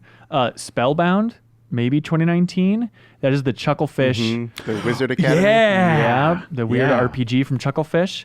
Also, they're making Wargroove this year too, so we'll see how that goes. Joe, have you looked at this game called Away, Journey to the Unexpected? I saw it on the Kind of Funny showcase a while back, but it looks surprisingly cool. Where it's like a 3D RPG, but it's all like 2D art. So you're traveling around this 3D world, but then there's kind of like 2D looking layers, kind of like Dragon Quest style enemies that you're just encountering. It's coming out in the first half of the year, and I'm looking forward to it. Seems cool. I forgot one. Yeah. This is another one of those we don't know what it is yet, but Atlas teased Persona 5 R. Oh, R. That's the one. Okay. Some sort of new Persona 5 related. I'm less Remix? I'm less interested in it. If history tells us anything, there may be like a fighting game offshoot or a music. Well, I guess they already have their music game offshoot, but some sort of other projects related to it. I'm excited for the Persona 4 Golden style re-release of Persona 5. And what did Golden add? Golden, oh man, it added some new new places or activities that you could go. It added a new social link. It added a new ending. It adds new, like, I think that it added like new personas that you could fuse in. So that and seems like stuff. a good framework for like the Switch port. Eventually, we'll have all that stuff too, in theory. Yeah, so like well, if there is a Switch port, More yeah. than likely, But the teaser so far only says PS4. But anyway, so the idea of basically getting a director's cut of Persona 5 with, I mean, there are all kinds of wish lists out there about what this could be, but the idea that it might they might fix some pacing issues in there. Trim out 2/3 of the game. Well, but then like adding more, like getting more social links in those games is always the thing that will like pull people back into it. Yeah. And in this case, if they do release it on Switch, I don't know why they wouldn't. Like P5 came out on PS3. Like I don't think tech-wise They're it's going impossible. to. They just Yeah. leapfrogged it with that weird Joker announcement in Smash. Yeah. Like, there's no way they would have that and then not have Persona 5 I think on so. Switch. Seems like it. Yeah, for sure. Yeah. So I mean, I'm excited to learn more about that. Whatever. I it have a is. couple weird ones. Yeah, go for it, man. This weird game from a Russian studio called Atomic Heart. Do you remember this video? No. It's got all these weird. It looks kind of like a Fallout meets BioShock kind of first-person shooter. Okay. Where they have all these weird robots in an alternate universe Soviet Union. That game just looks perplexing and interesting. Huh. I really want to see more of that game. Yeah. Mudfish maybe is the name of the studio. What's the name of the game again? Atomic Heart. Atomic Hearts. Okay, interesting. It looks just strangely Russian enough to appeal to like the same kind of sensibilities of why I like Metro. Right. I want to know what Rockstar's going to do with Red Dead Online. Oh yeah. They have a lot of runway where they can add stuff that people are going to want, like bank robberies and gambling and stuff like that. But I really hope they don't put all their eggs in the multiplayer basket and spend more time on figuring out what other activities people can do in that open world together. Interesting. Do you think that it's all in on Red Dead Online at this point? Is there any chance of like single player DLC to that game? I talked to them about that, was it early last year, maybe, when we did like the Red Dead Online kind of like, or not, sorry, the GTA Online kind of looking back at like several years of content. And they said more story content is not off the table for future projects. 'Cause I feel like even more than previous Rockstar games, that there are opportunities to tell other stories with the other characters. Oh, yeah, in, for sure. in two. Totally. Like So- prequel or sequel. Yeah, a lot of people write into the podcast asking for like, oh my gosh, what about this story? What about Sadie at this point? All this stuff. Yeah, Like, exactly. Like fill in some gaps with characters like Sadie and Charles, or anyway. I just mainline it. I want Yeah. more Red Dead, whatever it is, whatever form it takes. God, you spend so much time making such amazing tech for that game. Like not to say it'd be wasted on online, but like I think there are a lot of players who are mainly interested in like more single player content. Yeah. And you know, GTA 4 showed that if you're playing different kinds of characters who have different lives in general, like that world is big enough and complex enough to make it feel like a completely different experience. Yeah, totally. You know, they're like spending more time in Alderney with the motorcycle gang felt just completely different than your time with Nico. Yeah. Yeah. I played that Gun Rush Battle Royale mode. I wasn't in love with it. I'm Leah? not in love with the competitive multiplayer in general. Yeah. Leo, what do you think about Gun Rush? I think it's fun. It's a lot more. It's kind of strange that it's only lock-on aiming. You know, Yeah. there should be a free aim option Yeah. in general in online. I hope that comes to it. Yep. In Yeah. the future, but it's interesting because it's all about positioning and strategically going for the more powerful guns first. Like if you see a bow on the map, here's a tip: if you see a bow, it always has explosive ammo. Oh, You can shoot interesting. dynamite arrows, and those are OP. It's weird that they show you where every gun is. Yeah, That's so bizarre for Battle Royale. Like, just go here and pick something good. yeah. Searching for loot is not really a thing. Yeah. Huh. So I guess I had to shake it up, and like the smaller Battlefield, I guess, works for that. So I had a tough time getting into matches. I kept matchmaking, and then it would just matchmake me into watching somebody else's game. Like, do you want to spectate this? It's like, no, I want to matchmake so I can effing I wanna play play. this. Yeah. And then, but the few games I got in, there was just constant music. There was like this weird ambient hum. Is that in every match? Yeah, I think so. That sucks. Yeah, You can't like listen for other players because this music is just overwhelming. yeah. You can turn it off in the settings. Oh, really? Okay, that's a good point. Anyways, Biomutant looks exciting. Yeah, it looks different. Former Avalanche tech, that weird open world RPG where you're modifying your raccoon. fun stuff there. Okay. After Party, next game from the creators of. that's cool. Oh my God, what was that game called? Oxenfree. Oh no, Oxenfree. Not Yes, thank you Tacoma. so much. Very exciting. I'm really looking forward to Minecraft Dungeons. I feel like it's also a little bit under the radar.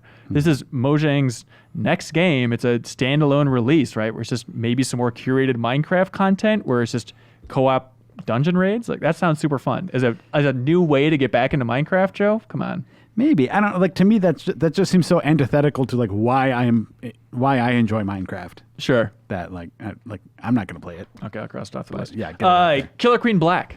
I'm Ooh. very excited for. It's fun to play in the arcades, but the idea of like, especially playing on the Switch and getting like a dedicated team, everybody has their handheld Switch playing in the same room, just focusing on getting better and better and better. I'm looking forward to that. That also reminds me of like why I loved Street Fighter 2 on the Super Nintendo so much. Was that like there's an element of like right now if you want to play Killer Queen, you basically have to go to like one of those barcades and put money into it. And there's something intimidating though because a lot of people are really good at that game. Yeah. And as someone who's like has only played a little of it and really isn't very good, Yeah. it's kind of intimidating to like jump in there and start playing. I like the idea of like I did with Street Fighter 2, I'm going to have it at home, I'm going to play it a bunch, I'm going to learn it on my own time. And then you can go to the arcade. And then And get your ass kicked. Yeah, and get my ass kicked, but at least not feel like I'm a total load. That's true. Yeah. Another game that I keep forgetting about. Do you remember when they announced Oddworld Soulstorm? No. No. This was like the modified remake because they did New and Tasty, obviously. Uh-huh. And so this is Oddworld Exodus that they're remixing a little bit, is the way they've framed it. Okay. And it was supposed to come out, God, maybe 2017 and then 2018, and now it's like, hey, it's definitely coming out 2019. But they just haven't really shown crap from that game for so long. I wonder if that was just like I wonder if Oddworld is one of those things that has people have a real like nostalgic soft spot for, but when it comes to the practicality of like playing more of it, like I wonder if New and Tasty was disappointing in terms of its performance for people. Well, you liked it in the review. I played through that entire thing, and it was a rough go by the end. Yeah, I mean, I did enjoy it, but like that's coming from the position of someone who like I played the original one. I sure like it's nice to see this again. Yeah. But it's like if you only want to tap into people who remember the original fondly, that's not necessarily like going to make you a lot of money. Maybe that's why they're taking so much time with Soulstorm, is they're kind of making it control a little bit different. Yeah, that could be. Some tighter jumping would be nice, something like that. It's one of those series where I'm just astounded it's still around. It feels like such like a thing of the past. Is it though? Like PlayStation Classic. Yeah. I don't know. I feel like they can remaster and put them out, but like it doesn't feel like this is a series that is still alive. Well, that's what I mean. Like, every like- time there's another Oddworld. Huh. Yeah. Okay. I guess they're trickling out. Let's see. Skull and Bones in theory this year. No one Don't talked care. about. Don't care. All right. A lot of other fun stuff. Check out Game Informer's list for a full rundown of everything coming out in 2019 that we know of.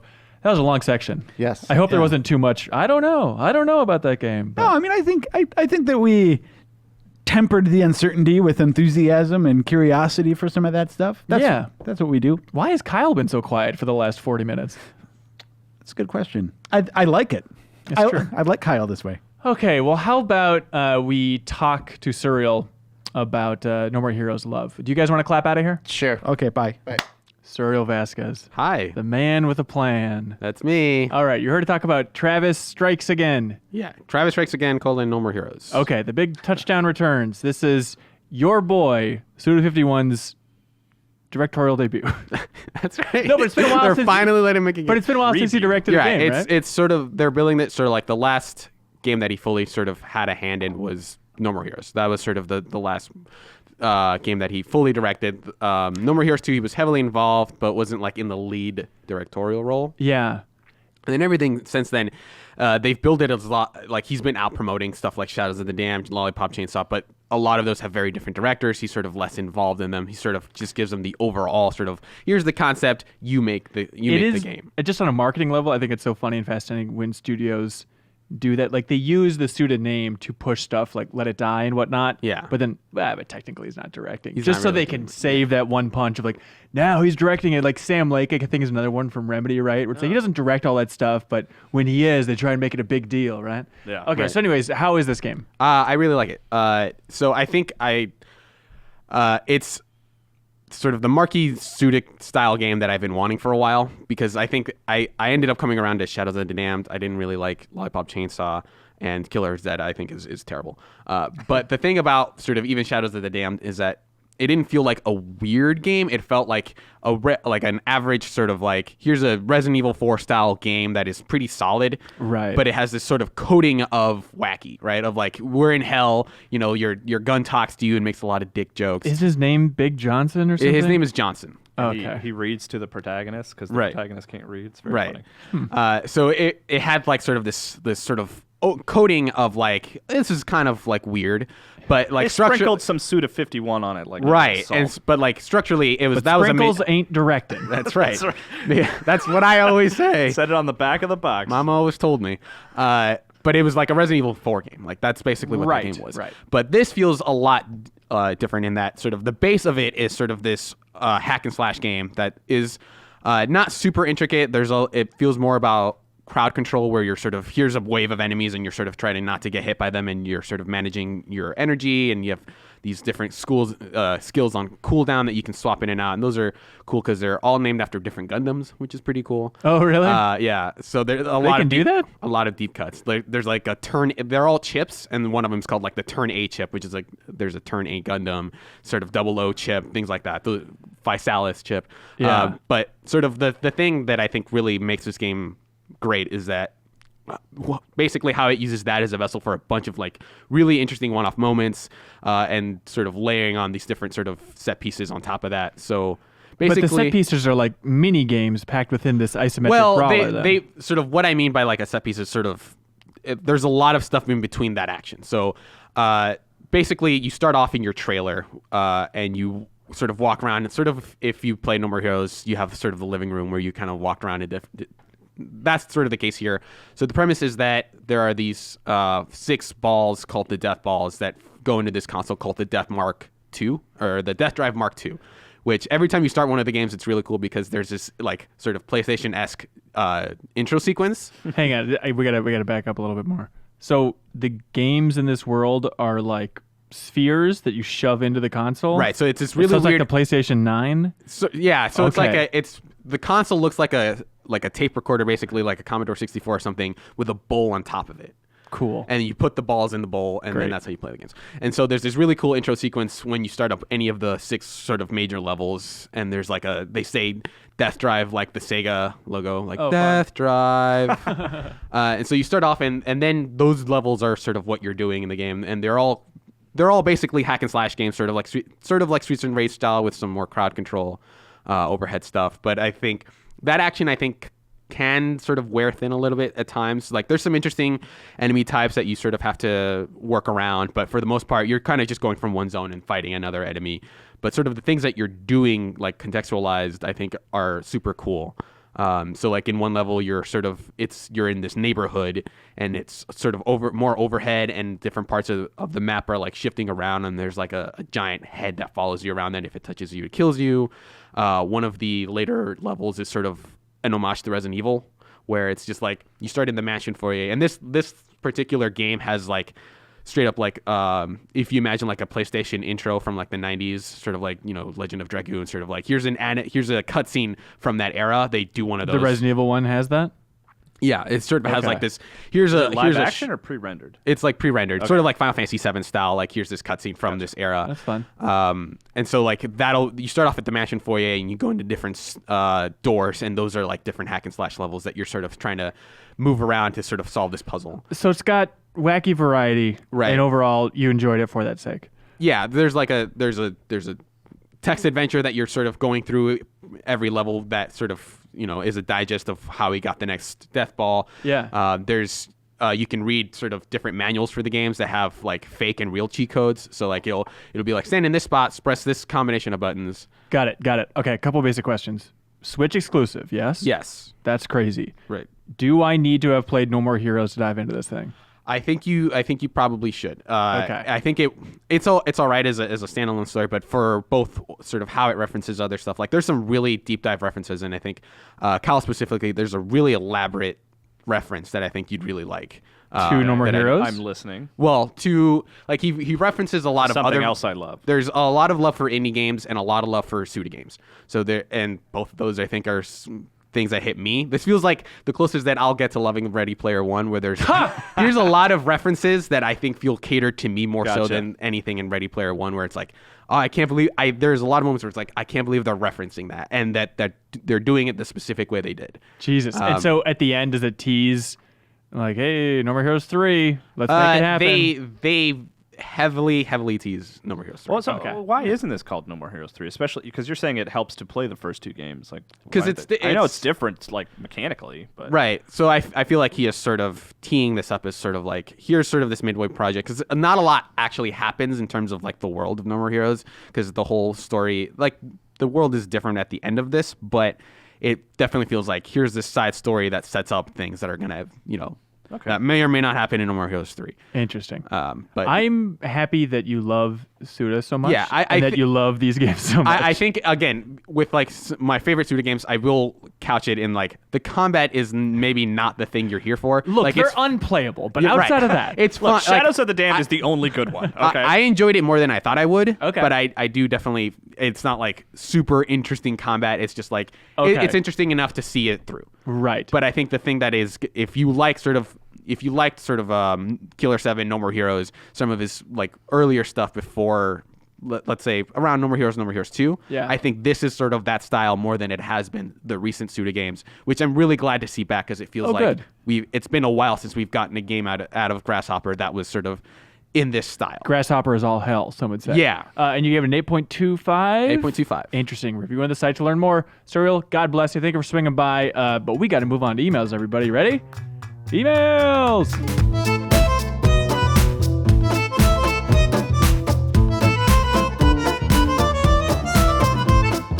And welcome back to the Game Informer Show. I'm still here. Kyle Hilliard remains here. No, I did leave for a little bit. It's confusing. Elise Favis! Hey! First time on the podcast in 2019. Woo! Yeah. Welcome. Thank you. How was your big break? Good. I'm talking about her musical career. She's going places. Oh. It was good. I was in Canada for a couple weeks, actually, so it was very nice. Okay. What is life in Canada like these days? Very snowy and very cold. And I did lots of Canadian things, like eating maple syrup on the snow. Apologizing profusely. Is that like icing the streets? They just put maple syrup on the snow walking around Montreal? No. Oh. The crappy muddy We snow. We went to this thing called like snow tubing, where it's like it's kind of like a water park but with snow instead, and you can go tubing down these hills, like tobogganing. And then afterwards, there's a little place that you can go where you take a popsicle stick and you roll it onto the snow, and there's like maple syrup that's just poured there, and then you take it and you eat it. It's really good. You're all just It's a better. tasty snack. Anyway. You can't eat beaver tails, right?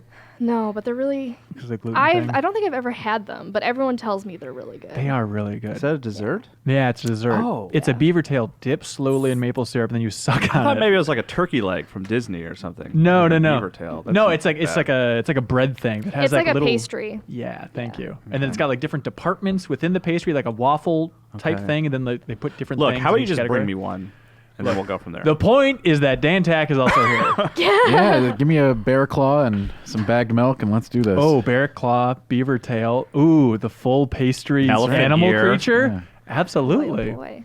Anyways, Cow tail? we have a lot. Cow tails are gross. No, as they're hell. great. No, they're terrible. Caramel I and cannot- vanilla? Yuck. We're gonna make a Frankenstein animal. Let's do food it. I actually item. think that would be a cool God, video. I hope it doesn't get struck by lightning and come to life.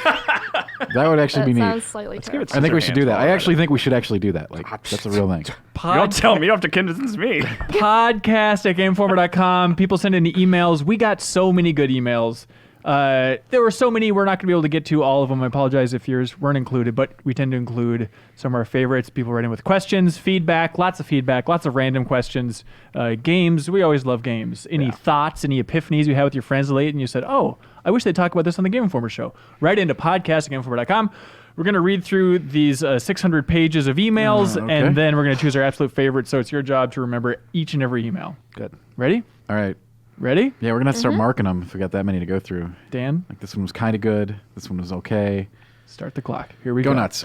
Nick from Atlanta says, hello, GI Show. That's us. I mispronounced it. As 2019 gets into full swing, are there any developers that have been silent or quiet on upcoming projects that you want to hear from in 2019? I'm hoping Arcane announces something, as I really love Dishonored and Prey. Typhon Hunter and Mooncrash were fun, but I'm looking for something meatier. Let me know. Hang on, did I miss the Typhon Hunter? Did that come out? And I just never Part of Mooncrash, I thought, wasn't it? I thought it was separate DLC. Hang on, I need to make a note for There you myself go. to go back and play this We're thing. adding notation for Nick Lanta. Yeah, I was excited for that. Arcane, I doubt it. They are an interesting studio, but the fact that, those just came out last year. Mooncrash was pretty ambitious DLC, so I could see it being 2020 before we hear anything, maybe, from those guys. But other mystery studios, the ultimate question. Obviously, Blizzard, I can't imagine Diablo Immortal, or what is the only thing that they're working on, right? So No. So what else do we got? I mean, outside of World of Warcraft expansion, yada, yada, yada. Oh, it could be anything. Who knows? But More Overwatch stuff. I think Right. a Diablo product that isn't a mobile one. Okay, of course. Yeah, Yeah. they've said they're working on that. The Jason Schreier over at Kotaku had the story about how they're working on a World of Warcraft Pokemon Go fusion type thing. That's very exciting, isn't it? I'd be interested in that, assuming it was done well. Forget the Warcraft angle, which I know you're not that enthusiastic Yeah, about, yeah. Kyle, but just imagine Blizzard's design sensibilities applied to you're something as different as Good developer Yes, taking on the Pokemon. that's exactly what's exciting about That that. is exciting. You're right. That would be interesting. How do you do that? Yes. Hopefully it's not a cash grab. I hope it has some brilliant game design. Well, that step one involves is you walking acquire around. the most profitable and popular license of all time. Okay, Pokemon. Right. There you go. Right. Number 2 is the Super Bowl, which I don't think would work as well. I don't think. Can we also talk about projects that have been announced that we haven't just heard much about? Yeah, that was basically the entire that- first half of the show. But yeah, what do you got? Oh, was it? Yeah. Most anticipated. Oh, I was just gonna say, In the Valley of Gods. Oh, that's a great choice. Yeah, Yeah. the Steam game now. Right. Or sorry, the Valve game, I Valve should say. game, Yeah, so yeah. this is the Campo Santo folks, the Firewatch developers. Yeah, there's It's that one interesting, teaser. but there's really only that kind of cryptic teaser where it's like, oh, we're in Egypt now, and Yeah. Well, we don't characters know that- genre or anything really. Even, we right, don't do know we? anything. I It was mean, just- I assume it it's was gonna be- cinematic. Yeah, it feels like it's going to be, a little walking simi, little I mean, Firewatchy. likely, yeah. Yeah. No, that is an exciting one. And also, the nice thing is, with them taking forever on that game, is that by the time it comes out, people won't even remember Assassin's Creed Origins. So people won't be sick of Egypt at that point again. It'll refresh. Mine's a Rocksteady for sure. Of course. Yeah, I want to know what they're working on big time. So again, Jason Schreier over at Kotaku was hinting that it's a superhero game. But they said, man. twist. but they said that it wasn't Superman. Rocksteady said Yeah, that. they said that, yeah. But what if it's Batman? Is that going to be disappointing or Yes. surprising? It won't for me. I love their Batman games. I want more Batman, but Yeah. I would rather them work on Batman or a completely original IP. That would be my two choices. More Batman, something totally unique to them. Justice League won't do it for you. No, Batman's the only one I really get excited about. Honestly. Beast Boy. Ooh, I speak my language. I'm related to that. Still, You're related to Beast Boy? Yeah, haven't I mentioned this before? Wow. No, Warner Brothers Montreal. Their last game was Arkham Origins in 2013. It's they been doing? 6 years of silence. Ooh. What the hell is going on It's quiet over over there? there. It's true, eh? Did you visit them when you were visiting for Christmas at all? Oh, yeah, I just knocked on their door, Okay. sang some carols, as we do. Offered them a snow maple syrup Yeah. popsicle thing. And then next on the list, even though it was kind of sort of leaked and we kind of know what they're working on in theory, but Retro is still a mystery technically. What was the leak? That Star Fox Grand Prix. Oh, yeah. If that is true and that actually is announced. Yeah. It I've could- been waiting for that one. Could be an E3 thing. I'll play it. Okay. Nicholas O'Connor from Santa Clarita, California says, hello, podcast. Long time, first time. Hello. He enjoys the show. Thank you. I used, this is a little bit feedbacky. I used SharePlay on the PS4 to play the main story mission for Resident Evil Revelations 2 with a friend. It boggles my mind, but you can play the Mercenaries mode online with a friend, but story mode is couch co-op split screen only. And so that way you can share it online with another player and have them jump in like we're talking about, which is still confusing. They say it works pretty good, but when I used it over a year ago, every hour of playtime you have to pause and re-authenticate the second player you're giving access to the second controller, which is pretty frustrating. Mentioning Resident Evil, by the way, the new Resident Evil 2 demo was released this week. How do you feel about the 30-minute time clock? I thought it was lousy. Lousy, huh? I don't think a lot of people like being restricted in their playtime with games. But for a demo, I think didn't somebody hack it on PC so that you could just play it past the timer? I'm pretty sure that happened. Oh, really? They put like a mod out there so you could just keep going. I mean, there is a line. There's a line that you hit even if you don't hit 30 minutes. Right. There, it ends. I mean, it's a demo. Sure. Yeah, I'd love to have more of the game, but for Resident Evil, I thought it was great because it made it like that much more intense to be playing this scary game, and you have a timer counting down to when you'll have to stop. Right. I thought it was cool. I thought it was unique. I thought it was interesting. Yeah, I mean, that's typically how demos work, like at trade shows. I think we're used to having that weird time demo, but it's weird when they spin that into the marketing of like, you only have 30 minutes with this demo, which feels kind of standard, I think, if you've been to a trade show. Yeah. But then for this, it really worked, I think, for like a weird marketing ploy. It got more attention for like, what do you mean I only have one shot? I really got to pay attention They to should have this. called it the make a new account demo is what they should have called it instead of the Very one-shot smart. demo. Nicholas also wants to know which game demos were played repeatedly and then you never bought or played the full game. Basically, favorite game demos from your past.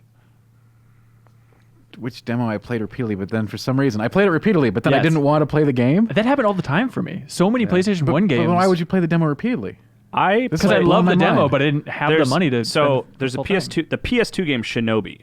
I played that demo over and over because like it's a very stylish, cool action game. You can run along walls and stuff like that. But then when it came out, I actually played the full game, and I didn't play much further past the demo because I was like, oh, this is kind of getting like frustrating now. It's like it's getting too hard, and it's like not challenging. that fun. It's pretty shallow. But when you Right. just have the demo and you just get a taste, it's like, oh, this is pretty cool. You know. So that was one for me. Shinobi. I played that demo a bunch. What is Didn't really- Shinobi? it's it was an old Genesis game where you're like Oh, right. a ninja, and then the PS2 game was just like a stylish action game. Like it was like Sega's take on like Devil May Cry. Okay, but Ninja Gaiden type thing. it wasn't nearly as good. Right, right. I think of like Parappa. Like I love that demo. I played it all the time, but I never, for some reason, went out and bought the full game. It's not until I got to Game Informer that I played it. But. I'm having trouble figuring out what it was, but it was an adventure game on the PC. I just don't know which one it was. Okay. The I did that Go ahead. I did that a lot with my PSP, but I can't remember with which games. I just get a bunch of demos, Yeah. and then I think it was also because I just couldn't afford them at the time, so I Yeah, just kept playing the demos. Yeah. It's a factor. GTA 2 on PC was a huge one, and I think that was actually a time demo. But me and my friends just ground that into dirt, playing it so much. Of like, we got to get the cheetah. We need a yellow cheetah, like the car. Like that's the goal. Just hunt down a cheetah within the 4 minutes you have, or whatever it is. It's a nice ride. Hell yeah, it is. Also, I was thinking about PlayStation 1 demos the other day. Remember how it was like on that, some of those demo disc packs, they were like on the grid, like the 3x3 grid. And there were like cheat codes, or maybe it was even, you just hit L1 or R1 on certain panels and they'd flip over. And then there'd be like an extra demo hidden on those. But how do you think those discussions worked with like those developers and publishers who had the games that were like secretly hidden on the demo? Wouldn't you want that thing to be front page? That's a tough You know, we should ask negotiation. Yeah, that's What's that? We should ask him how they felt about that. Yeah, you're right. 'Cause I think like, I'm trying to remember, I think like Pandemonium was a video that was a secret video you can only see on the back panel of one demo disc on PlayStation, but I'm sure Crystal Dynamics was like, what the hell, man? Right. Front and center. Here's a demo that everyone played and never bought. PT. Oh, that's a great point. Yeah. I get, Game, set, match, Nicholas O'Connor. there it is. Let's see. Dan from Oxford, Massachusetts. Good Oh, name. Smart lad here. Good name. He says, hey, it's come to my attention that is Solid Snake from Metal Gear franchise sneaking into all loading screens. Email did not win Email of the Year. I don't remember what the context was, but I'm sure it was very good. While this both shocks and confuses me, I forgive you. Thank you. So I ask you, besides Red Dead Redemption 2... Oh, here we go. He says, true genius is often indistinguishable from madness. So I ask you, besides Red Dead Redemption 2, what experience, game, movie, book, hobby did you totally think was stupid, and then for some reason or another did a total 180 and you realized it was a genius thing? Oh, I've told this story 100 times already. Dark Souls. It's Dark Souls, yes. There we go. The movie Cabin in the Woods for me. Oh, you thought it was dumb? Because I went in blind, and my friend was like, do you want to go see this movie called Cabin in the Woods? And I'm like, oh, man, that just sounds like it's going to be full of stupid horror tropes and Yeah. whatever. And I went, I'm like, oh, right, of course. Each character is, like, very strangely, like, that right exact archetype of Right. horrors. And then I'm like, oh, okay, now it's clicking. This is like That's the point. it's a parody in a way. That'd be such a fun movie to go in blind It was to. great. Honestly, like, probably one of my top movie-going experiences. Oh, was yeah. that. Yeah. I don't really like fantasy stuff or magic crap, as some would say, but we Magic don't call crap? anything crap on this podcast. But Game of Thrones, I held out on for maybe like the first 2 or 3 seasons. And I remember watching the first episode, and I made fun of it the entire way through. Like, okay, blah, blah, blah. And then by the end, it's like, all right, I guess I'll watch one more. And now it's like guess I'll watch probably one the more. best show on TV. in my mind. It Yeah. took me the second to last episode of the first season to be like, oh, Wow. that's why this is amazing. Oh, really? Yeah. Mine's is Teen Titans Go. I thought that was stupid and juvenile, but the more I watch it, the more I think it is actually very smart and genuinely funny. Interesting. That movie is genuinely funny. Yeah. It's on every flight in the world. So Teen Titans go to the movies. Yeah, it go sounds watch it. dumb, but it actually is funny. Really? Yeah, it's It good. does sound incredibly dumb. There's a whole There's funny episode where they explain how to buy and rent property. Like that's the joke of the episode. They're like, they're like, oh, let's do it. Let's do an episode about morals and friendship. And Robin's like, no, we're gonna do an episode that's gonna teach you a real lesson, and it's about how to buy and like fix up property so you can rent it out and make money. Is it like an HGTV parody at that point? No, it's just like they're using all the jargon of like equity and like my daughter knows what equity means now because my of Teen Titans God. Go, and So I can quiz your daughter on what equity means. she will tell you what equity means. Damn it. All right. That's very impressive. That's cool. Travis from Athens, Alabama says, hello, Travis here. I know the office has the game vault, but does anyone collect at home? Games, consoles, other media? Last summer I started collecting and playing for the original Xbox and PSP Vita. I now have a total of 100 games. Very impressive. Original Xbox. Weird one. Kyle, do you keep a weird collection? I used to have a huge collection. Me and my wife, like our collection together was like massive. Right. But then when we were having a baby, and then when I got the job up here, we sold off like 75% of it. You still have like a huge shelf filled with stuff, though. Yeah, but even and actually, it's funny because in the last like few weeks, we've actually started like reselling a lot of that stuff too. Like I've decided we want to get rid of a lot of that crap. Wow. So if you're interested in buying Kyle's daughter, asking she's not for prices- sale. All right. But a lot, yeah. I used to have a huge collection, a lot of rare stuff, a lot of rare like PlayStation RPGs and stuff. But it's just taking up room. I get it. Travis from, hang on. Is it related to you watching that Netflix show and that's why you're cleaning things up even more? Maybe. What is that show called? Tidying up. Tidying up with Marie Kondo. And it's good? Everyone it's- is watching that. So it's Kyle, not, would you recommend this? it's interesting. It's not like a It's a yes or no answer. You can only pick one. yes. Okay. It's not like a great show. It's basically reality TV, but it's like they're helping people like fix their messy lives, and that's the thing. Like the show's So- fine. The show's like interesting, but the Wait. thing that you take away from it is learning how to tidy up and clean up your house and make it better. One step at a time, like Animal Crossing. That's So, right. so it's like it's Queer Eye for the Straight Guy, but with a house. Exactly. Yes. Okay. And there's a sweet little Japanese lady who's like, "Oh, I love mess. I'm going to help you tidy up your house, and your life is going to be that better sounds afterward." adorable. great. I got to check this out. It's I'm fascinated. now. Dan. Hang on, Dan's It's- running out of the studio right now. Yeah. it's fucking awesome. Oh, right. whoa, Wow. whoa! Wow.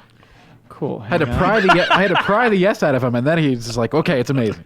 Anyways, Travis says, P.S. Leo, can I get a shout out? I think you're hilarious. Everyone at GI is amazing, but Leo is number one. What's his name? Travis. Travis, this one's for you. That's funny. Jude from Warburton. Jude Warburton from Sydney, Australia says, hey, I revisited every episode from 2018 in meticulous detail and found out the real amount of time sex was mentioned on the podcast was 30,000. Yeah. Turns out if you turn the volume up real loud, you can hear Leo just whispering the word sex into the mic over and over. Is this true? Leo. That's 100% true, yeah. Wow. Fun fact. Very Sexy podcast. Disney-esque way to insert What a great email. It's really great. Anyways, 30,000. Matthew McCarty. Oh, I'm sorry. I'm All blowing it. right. Sean! We'll get to that later. Dan. Sean from Brookings, South Dakota says, greetings, Ben and friends. I'm a weekly listener and I've been a magazine subscriber for years. I felt obligated to write in after the statistics from last week's episode about the 5 states that have not written into the podcast. Here are some fun facts about the 40th state to enter the Union, South Dakota. South Dakota is the most fertile state per capita in the U.S. He says +1 for mentioning sex on the podcast. Cool. The capital of South Dakota is Pierre, not Pierre. Oh. He says it's not pronounced Pierre. Are you which is sure? diabolical. All right. Also, coolest person to come from South Dakota, we all know is Bob Barker. Bob Barker. Really? That's the best true. they could do? How dare you? Bob Barker I think seems all right. he's great, but come on. You know. He's going to die like next week. You can't badmouth Bob Barker, for Christ's sake. Oh my No one has God. said more nice Brutal, things about dude. Bob Barker but me. So It's true. Check the stats on every episode of the Game Informer show. Matthew McCarty also wrote in from South Dakota. Thank you so much. Let's see. Andrew wrote in from Nebraska saying, why hasn't anybody written in from Nebraska? There we go. Ken N. from Wilmington, Delaware says, on the most recent episode, you mentioned Delaware has never written a letter into the podcast. I'll have you know I have. It's just never made it on the air. I'm sorry. Congratulations, So Delaware. did we get every state that we called out? Yep. Brett from St. Albans, West Virginia writes in and says, hey, you have an email from West Virginia. Congratulations. By the way, the writer of John Denver's Take Me Home Country Roads had never been to West Virginia when he wrote it. But every single person here knows it by heart. John Denver is truly an amazing talent. I heard I'm it's serious. full of He's S. no Bob Barker, but He's Unless- definitely Bob Barker. God among men. Okay, the finest, though. Last but not least, David Leibowitz from, he says, Aloha crew. No emails from Hawaii. Cannot stand. Mahalo. I will send you emails from now on. He says, hey, Kingdom Hearts 3, who's planning to play it? You excited for it? Mahalo. Mahalo, David. yes and yes. Yeah. Planning to play it, not excited for it. I'm 100% in Dan's camp. Should be fun. Let's see. Christian from Milwaukee, Wisconsin says, hey, in 2018, I participated in both the God of War and Spider-Man game clubs, and I had a lot of fun listening to you guys. My question is, what games that'll be released in 2019 do you think would be a good game club game? Oh, boy. I would like to throw my hat in the ring for Kingdom Hearts 3. Oh, what an agonizing game club that would be. I- Who are we how going to get long- to sign up for that? How long is it? We don't know. Probably long. If we guess, 20. 60 to 80, right? I think the other ones were 20 to 30, right? Ooh. I'm looking at Okay, Elise. 40 to There's a- 60. Let's Yeah. say She has 40. some knowledge. 40? 40. That's a good estimate. No deal. Throwing darts. Yeah, it's probably going to be... What's the line for you? Let's say it was 20. It came in under 20. You think that would be a good We did choice? Pokemon. How long I was would do that? it if it was under 20. I just don't Yeah. think it's going to How long did Pokemon take us? That was long. That was wasn't... probably that like Sun and Moon, you can 25. fly through. It's pretty quick. Plus, it was fun. But no, I'm sure Kingdom Hearts will be great. But it's tough because I feel like I'm maybe the biggest champion in the office for this, but I like the game clubs to have people who don't know what's going to happen future. Like, so cause speculating Well, about where the nobody here story's knows what's going gonna happen. is part of the thrill. I know, but I think it's a bummer to have a Kingdom Hearts game club that Kim won't be on. Sure. You know what I mean? It's a bummer not to have her on, like, her special Well, game. sure. Sure. So then it's that weird thing. Because everyone else is going to be like, I don't know what's going to happen next because I don't even know. Right. I don't know what's going to happen for the part that I just played. Elise, have you played them all? Like I've played 1 and 2. I've only played one. Oh, okay. So, So- without Yeah. Kim, we Yeah. really are just staying Yeah. afloat. Okay. I don't know, and I kind of want to do a retro game next for Game Club. What do you want to do? Kingdom Hearts 1. Sort of give this guy a taste? I mean, Yeah, well, I was debating a couple different things. I still want to do Arkham Asylum, I like that. but idea. I think if I pitch that, it's like, why? There's nothing Arkham Asylum-y about 2019. It's just I so think it's random. true. It would be very. I just can't. I mean, cool game, but I can't see people going, yeah, let's go play it again. I know. It's just it needs some push. They but- need to release it on Switch. Oh yeah, that's exactly what we're looking for. Okay, this is the last self-indulgent one, I promise. Rich from Barrington, New Jersey says, promise? hey, I listen to a number of podcasts, but I rarely ever listen to one in its entirety in one shot. I'll often listen to a segment while I do dishes or drive to work and then listen to the rest another time. Have you ever considered releasing multiple smaller episodes of the GI show throughout the week? I have thought Don't you about do that?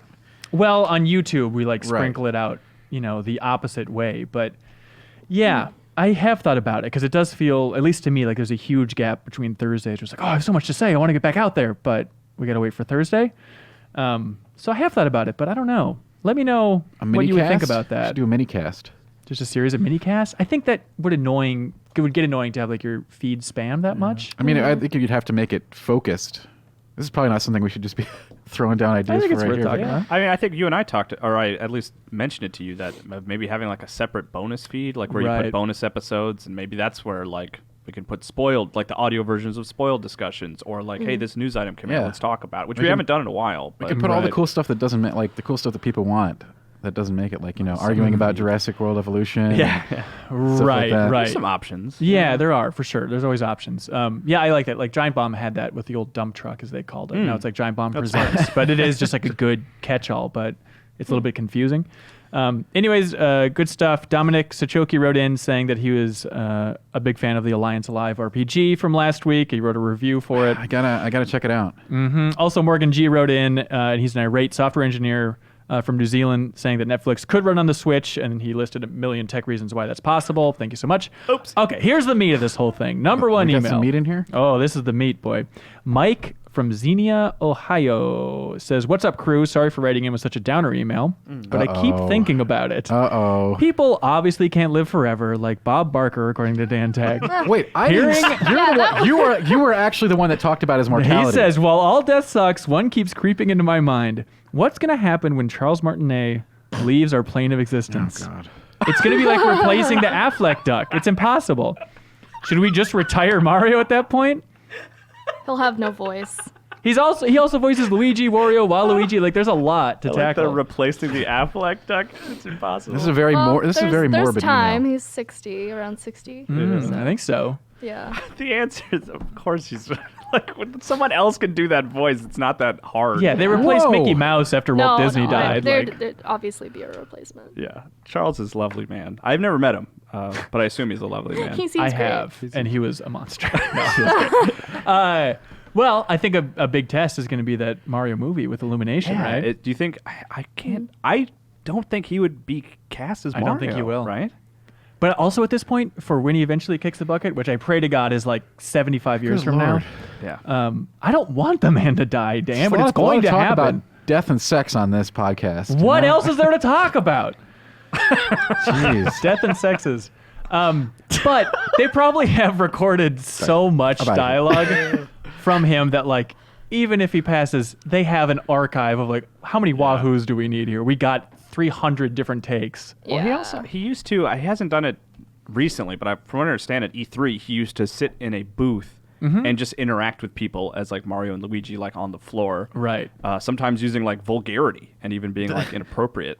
He just did it not that long ago. I feel like that was maybe 4 Okay. years A couple weeks ago. So they're probably recording all that. So they just got, Just has like background crowd noise. You can hear a trailer for Battlefield 3 in the corner. That's what happens when Nintendo finally, when the coffers finally run dry. They're like, vulgar Mario, just what you've always wanted. Exactly can't what I wait. wanted. This just in. He'll never die, actually. So everyone can great. feel good. Great. Oh, perfect. Let's see. This is Forrest Brown from Springfield, Missouri. He says, "Hey, friends, with Bungie splitting with Activision last week, it had me wondering, what breakups in the video game industry have had the biggest impact on the gaming landscape?" God, there's so many. Brutal breakups. It's this is a little cheap, but if you want to count it, you could. Nintendo and PlayStation. Like the Super Nintendo PlayStation fusion thing. That did Right. it did push them to kind of go into the market themselves. If they had stayed with Nintendo, we might not have had PlayStation. Exactly. So, yeah. I mean, I think Bungie's original breakup affected Microsoft in a huge way. Yeah, I mean, Halo has never been the franchise it was when Bungie was in charge of it. Twisted Pixel was a big hit. Yeah. Explosion Man 3, I just don't know if it's going to happen Right. anymore. I was waiting for any sort of reaction for that, but that's fine. I wasn't going to give it to you. That's fine. Microsoft buying Rare. Rare wasn't like owned by Nintendo, at least Here's fully a- at that yeah. point. But I mean, that was a pretty big split when they fully parted ways. That's true. Konami. EA buying everything that they've ever bought. Yeah. Oh, that's true. Konami and Hideo Kojima. Oh, yeah. Well, I guess we haven't seen the full ramifications of what that means outside of Metal Gear That was a big Survive. deal, though, when but that happened. yeah, that was a tough breakup. I hope everyone's okay. Matt Sheldon from Erie, Pennsylvania says, "Dearest editors, I hope this electronic mail finds you well. Thank you. I have a question regarding cover trips in general." He says, "Is there anything specific some developers do that results in more interesting or exciting coverage that you don't always see? What lets you do your jobs as well as possible when visiting studios?" Sure, and that's a great question, and then that comes down to accessibility and trust. What they'll show you, and be like, cannot have to temper it with like a lot of times they play it too close and like we won't show you this because it could have an error, it could have a bug, and they don't want you writing about that. If it like, crashes, we gray don't want you box writing and all about it. this- And just exactly. for like the thing of like, yeah, if the build crashes, we understand. We're Right. writing a cover And we story. do. It's not going to be a sidebar dedicated to it crashed We're 3 not- times. The cover, we just want the to see cover what the story game- isn't going to be this game crashed and there was like I was glitching through the world. Like that's a Right. terrible cover story. Because a lot of these games, because we see them so early, are in pretty Seeing rough it shape. very early in some cases. Yeah.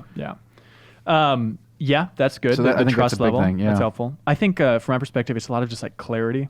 Like we go through, talking to PR and stuff, and just trying to figure out like what exactly is on the table, which developers are going to be there. Specifically, from my point of view, like, hey, this is who we were planning on talking to on camera.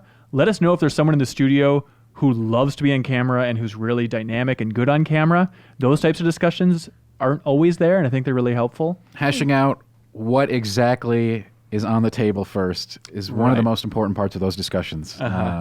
And don't lose that information. And getting there and actually having it on the table when you get there is the second part, you know? Right. Speaking of which, he says, hey, is there anything you wish could have gone differently on your visit to From Software recently with Sekiro? This was a great trip.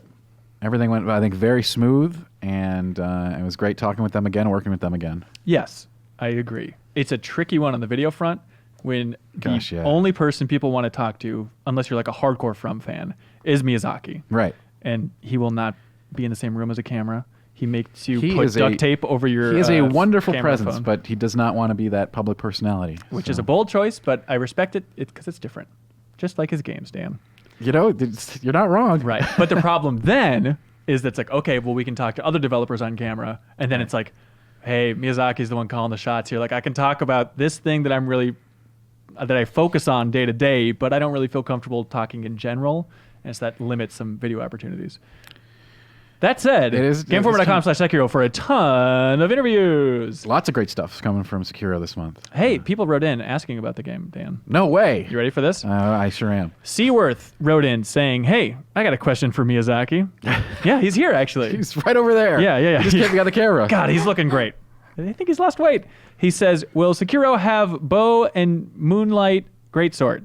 So we did explicitly ask about the Moonlight Greatsword, to which the answer was no. And hang on real quick. So Miyazaki said no, and Dan Tack reflexively went, oh no. Because, you know, maybe... And Miyazaki then laughed at Dan saying, oh no. Well, right, because you got to have it's a From Software game, you got to have the Moonlight Greatsword. Right. So maybe there isn't a Moonlight Greatsword. Maybe there's a Moonlight Katana. Oh. I didn't think about that when I was asking the original line of inquiry. I don't actually expect to see the Moonlight anything in this game, just because of the nature of the game, but... Yeah. I'd love to be surprised. Okay. That's the From signature. For those of you who don't know, they jam the Moonlight Greatsword in every game. It's an icon of the right. You know, the company now to have it in the game. It's like the pig in the Lego games. I don't play Lego games, but apparently there's a cool pig. It's like Pang from Dead Space. Yes. And Miyazaki, he said when asked like why not to include it, he's like, oh, we don't want to beat a dead horse here. I guess it just doesn't make sense. I guess they want to keep it in there. I don't know. Who knows? Yeah. Daniel writes in with a very specific question saying, hey, were you given any details on not to interrupt, he also asked about the bow. Yeah, you're right. So as far as we know, the only core weapon you're going to have is the katana, and they were very explicit about that. However, is there going to be a prosthetic that emulates a bow? Maybe the shuriken. I don't think we're going to actually see an actual bow, but maybe. We didn't get to see all the prosthetics. So right, that's true. Daniel says, hey there, were you given any details on the target performance of the game on the base and enhanced consoles? What frame rate's going to run at 4K? Not really. We have no idea about what to expect there. We were playing on PC and it was running on 60 there. Correct. That's all we really know for sure. Also, they are supporting HDR for the first time, they said, with this release. That's great, but we don't know the specs explicitly. Right, correct. Also, yeah, they didn't mention 4K or anything. You think they would have in the same breath as HDR? I think if it was, we don't know. We don't know. We don't know. Manuel writes in and says, hey, you guys confirmed that you can freely teleport from idol to idol? So in that sense, they work like Dark Souls 3 bonfires. That has some of us worried because it might break world immersion. However, I don't think that it'll be that big of a problem if idols are few and far from each other, like maybe one per area.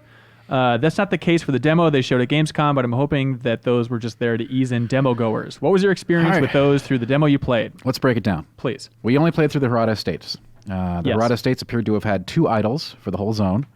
That's not bad. There is fast transport, Dark Souls 3 style, idol to idol, all you want.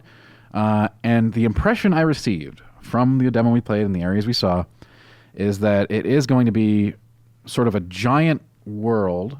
The area we played, Harada Estates, is off that world. It's its own separate little area tucked out of the way. Back in time. Back in time, like maybe the Hunter's Nightmare or whatever it was, Nightmare of Mensis or something. It's out of the game world.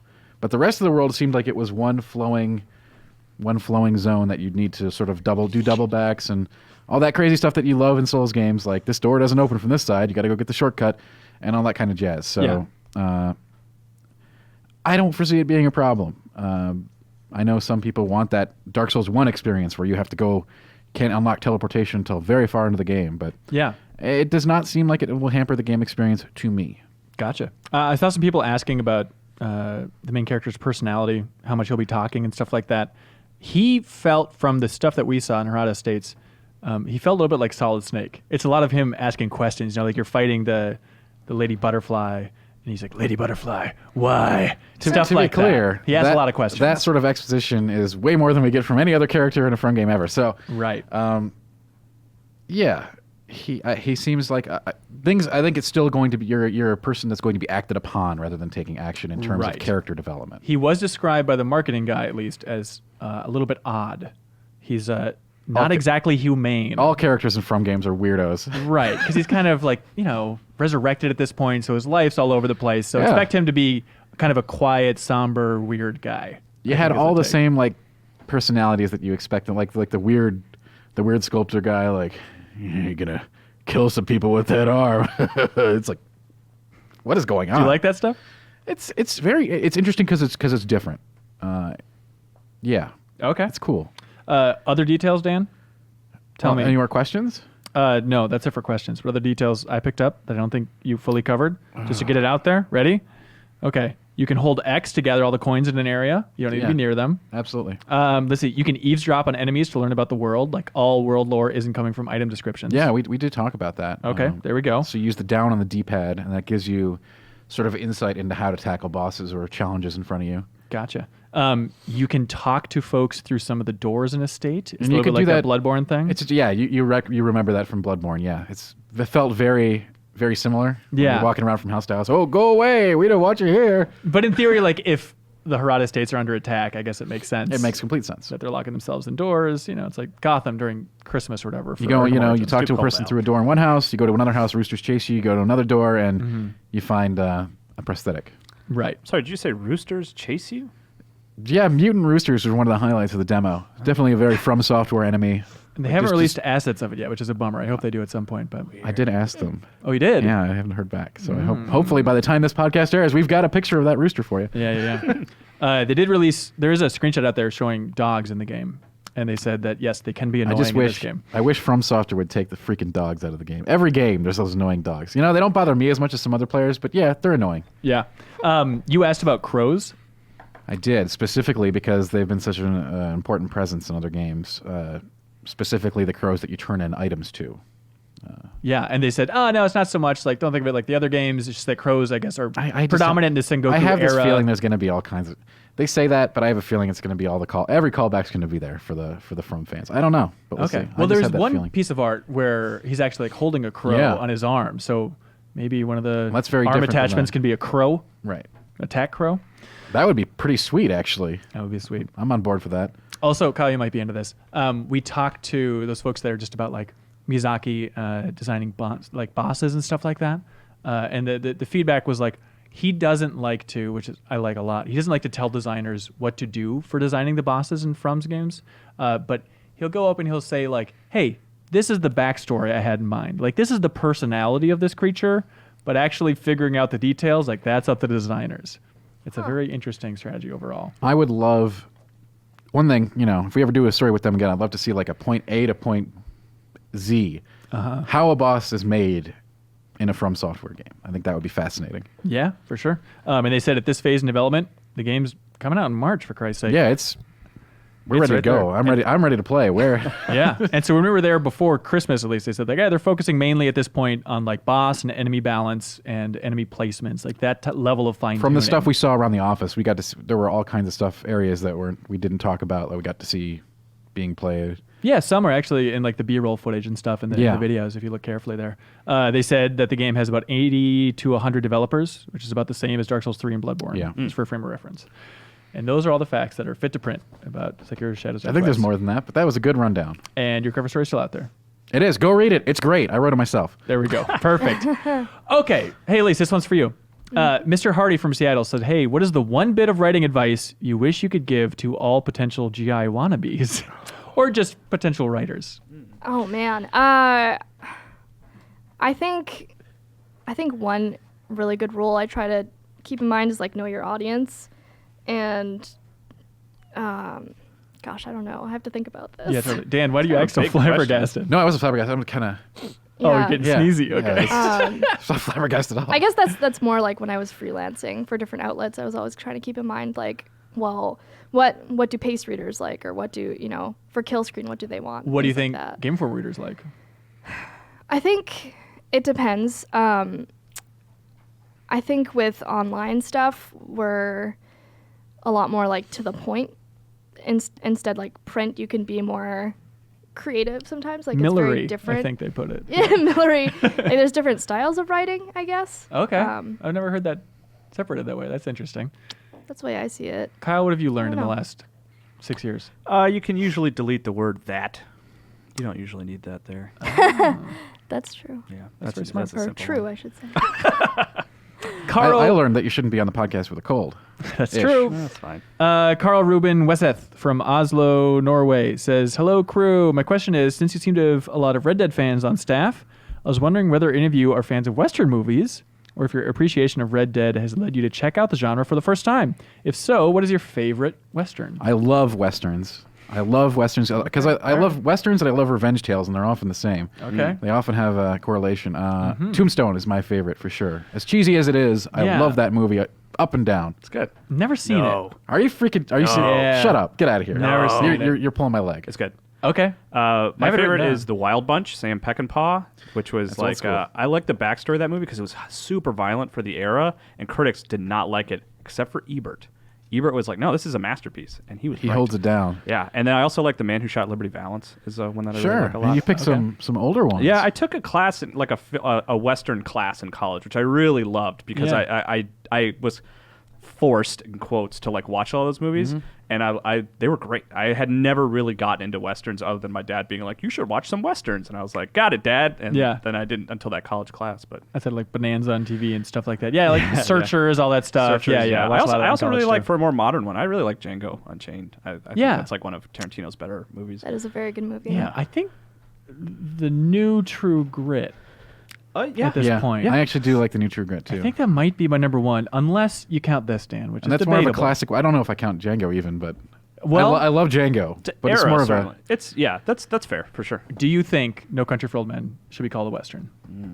It Wow, basically interesting. is. That's a very interesting. I have never thought about It's that. kind of like is Star Wars a Western? I don't think Well, it it's should. a little different. I don't think it should. No, I mean it's I about think it like should. refusal of the call, the heroes like coming and going, like in Yeah, Star Joseph Wars. Campbell loved the Westerns. Yeah. No, I hear you. I love that movie to death, but I don't think I'd call it a western. Outside of time, You can make an argument for it. I think. Outside for of sure. time, I think it hits like the scenery. I think it hits the themes. Yeah, I think this is what I'll we call do. it. This is what we do for the auxiliary podcast. We have a movie podcast. Oh, sure. Okay. And then we never leave the office. That Right. sounds great. John from Tampa, Florida says, "Hey, crew, I like this question. You would. So get ready for I it." bet Ben's in this email. No. What game from these past consoles would have shown up in the top 50 if they came out in 2018? Oh gosh. I like Now, this he question. lists like every console, which is a lot, but let's just focus it down like the NES.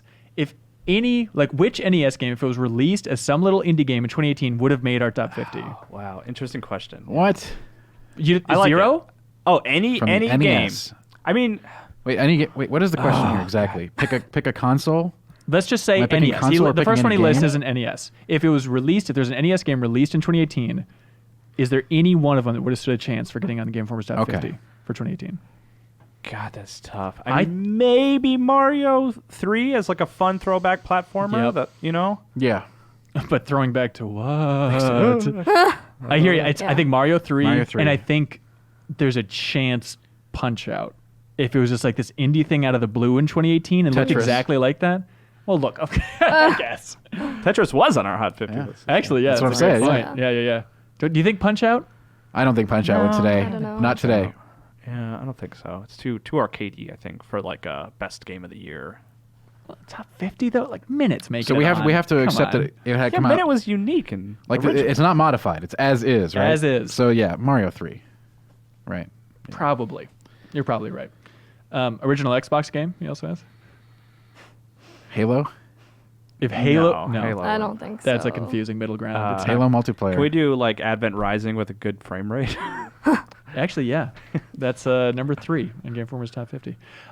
Chris Reardon wrote in with a whole breakdown of our top 50, which is very interesting. We Oh, appreciate I'm into him. it. Let's do it.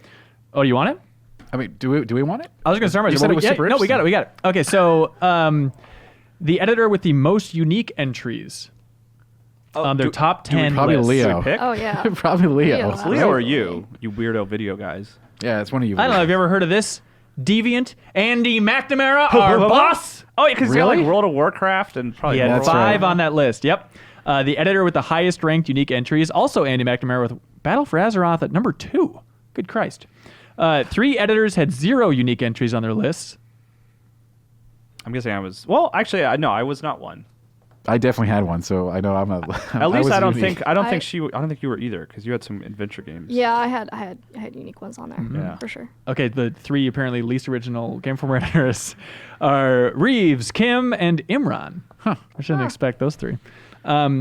Okay, then he broke it down. So if each entry is assigned a weight based on rank, blah, blah, blah, blah, for the top 10s, it works down to God of War number 1, Red Dead number 2, Spider-Man number 3. But that isn't how I know, and I saw some that's tweets not- about this too. that's not We exactly don't how do we it do that it. way. Yeah, I do like hearing those stats, though. I think it's interesting. Yeah, that's cool. Yeah, for sure. Yeah. Thank you so much. It's very helpful. Carl Ruben Weseth. Named from after the sandwich? Oslo, Norway. Okay. He just wrote in, right? Am I losing my mind? I don't know. I believe so. Anyways, says, Dear Ben and crew, your discussion following the question about predicting your 2019 Game of the Year was really interesting, specifically the point about it being a difficult exercise considering the very real possibility that your favorite might turn out to be a game that hasn't even been announced yet. So my question is, what was your favorite? Certainly. So my question is, what was your favorite 2018 game you didn't know existed before it released? Oh.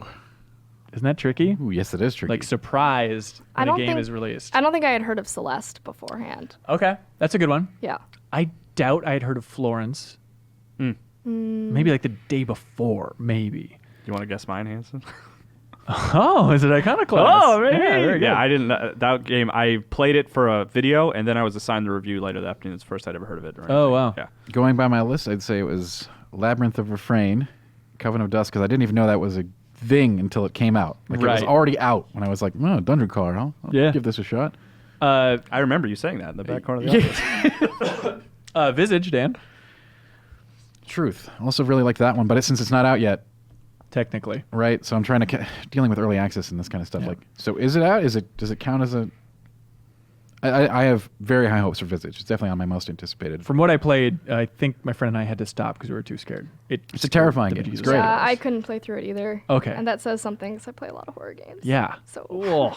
Okay, Aaron from New Jersey says, hey, last week you asked people to send in dares. Ooh. So here's one for you. Here we go. Oh. I dare you to say something nice about Detroit Become Human.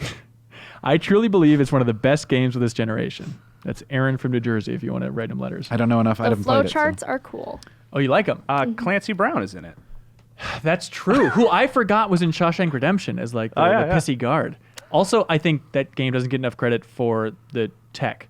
Yeah, Specifically, visuals are good. Oh, yeah. like the skin in that game, which is ironic because they're androids and it's skin? not real, but the skin tech and like the lighting on the skin, stunning. Also, Real solid skin there. solid skin. Also, it was on a surprising amount of developer top 10s and top 5s at the end of the years, so developers love that game. Someone asked me on Twitter why that is, and I didn't have a great answer. Did you notice that too? Let's ask some developers. Yeah. I mean, I oh, mean, go ahead. I don't know. It's a flawed game, but it's still a lot of fun. Like, I had fun with it. Yeah. And I think that I always like playing choice-driven games with friends. So I had, like, 2 friends over, and we just played through it, and it was fun. Okay. The developer thing that I keep thinking about is like it's pretty. If they're interested in tech, they'll want to check it out, right? Also, it's really effing easy. And like if you come home after a long day of making a Accessible, game, yep, it's just like I just want to relax and basically watch a movie, hit a couple buttons. That seems likely the reason that some developers You like can it. fly through it pretty fast. So. It was a lot longer than I thought it was going to be. Yeah. Well, you I don't also know. he also like started up a. You want to explain what you did to like slow yourself down? What's that? You No, you and a friend God. were playing, right? And he left to go to the bathroom. And Did so I tell this on the air? I don't think you did. You think you told in the bullpen. Oh, and you okay. basically pulled up a YouTube video with no commentary of the point in the game where you were and played it to see how long it would take before you would notice that he wasn't actually playing the game, right? 7.5 minutes. 7.5 minutes. So that's why it took so long because We didn't repeatedly do that. It was like 7.5 minutes, but yeah, I was amazed by that. 10 hours.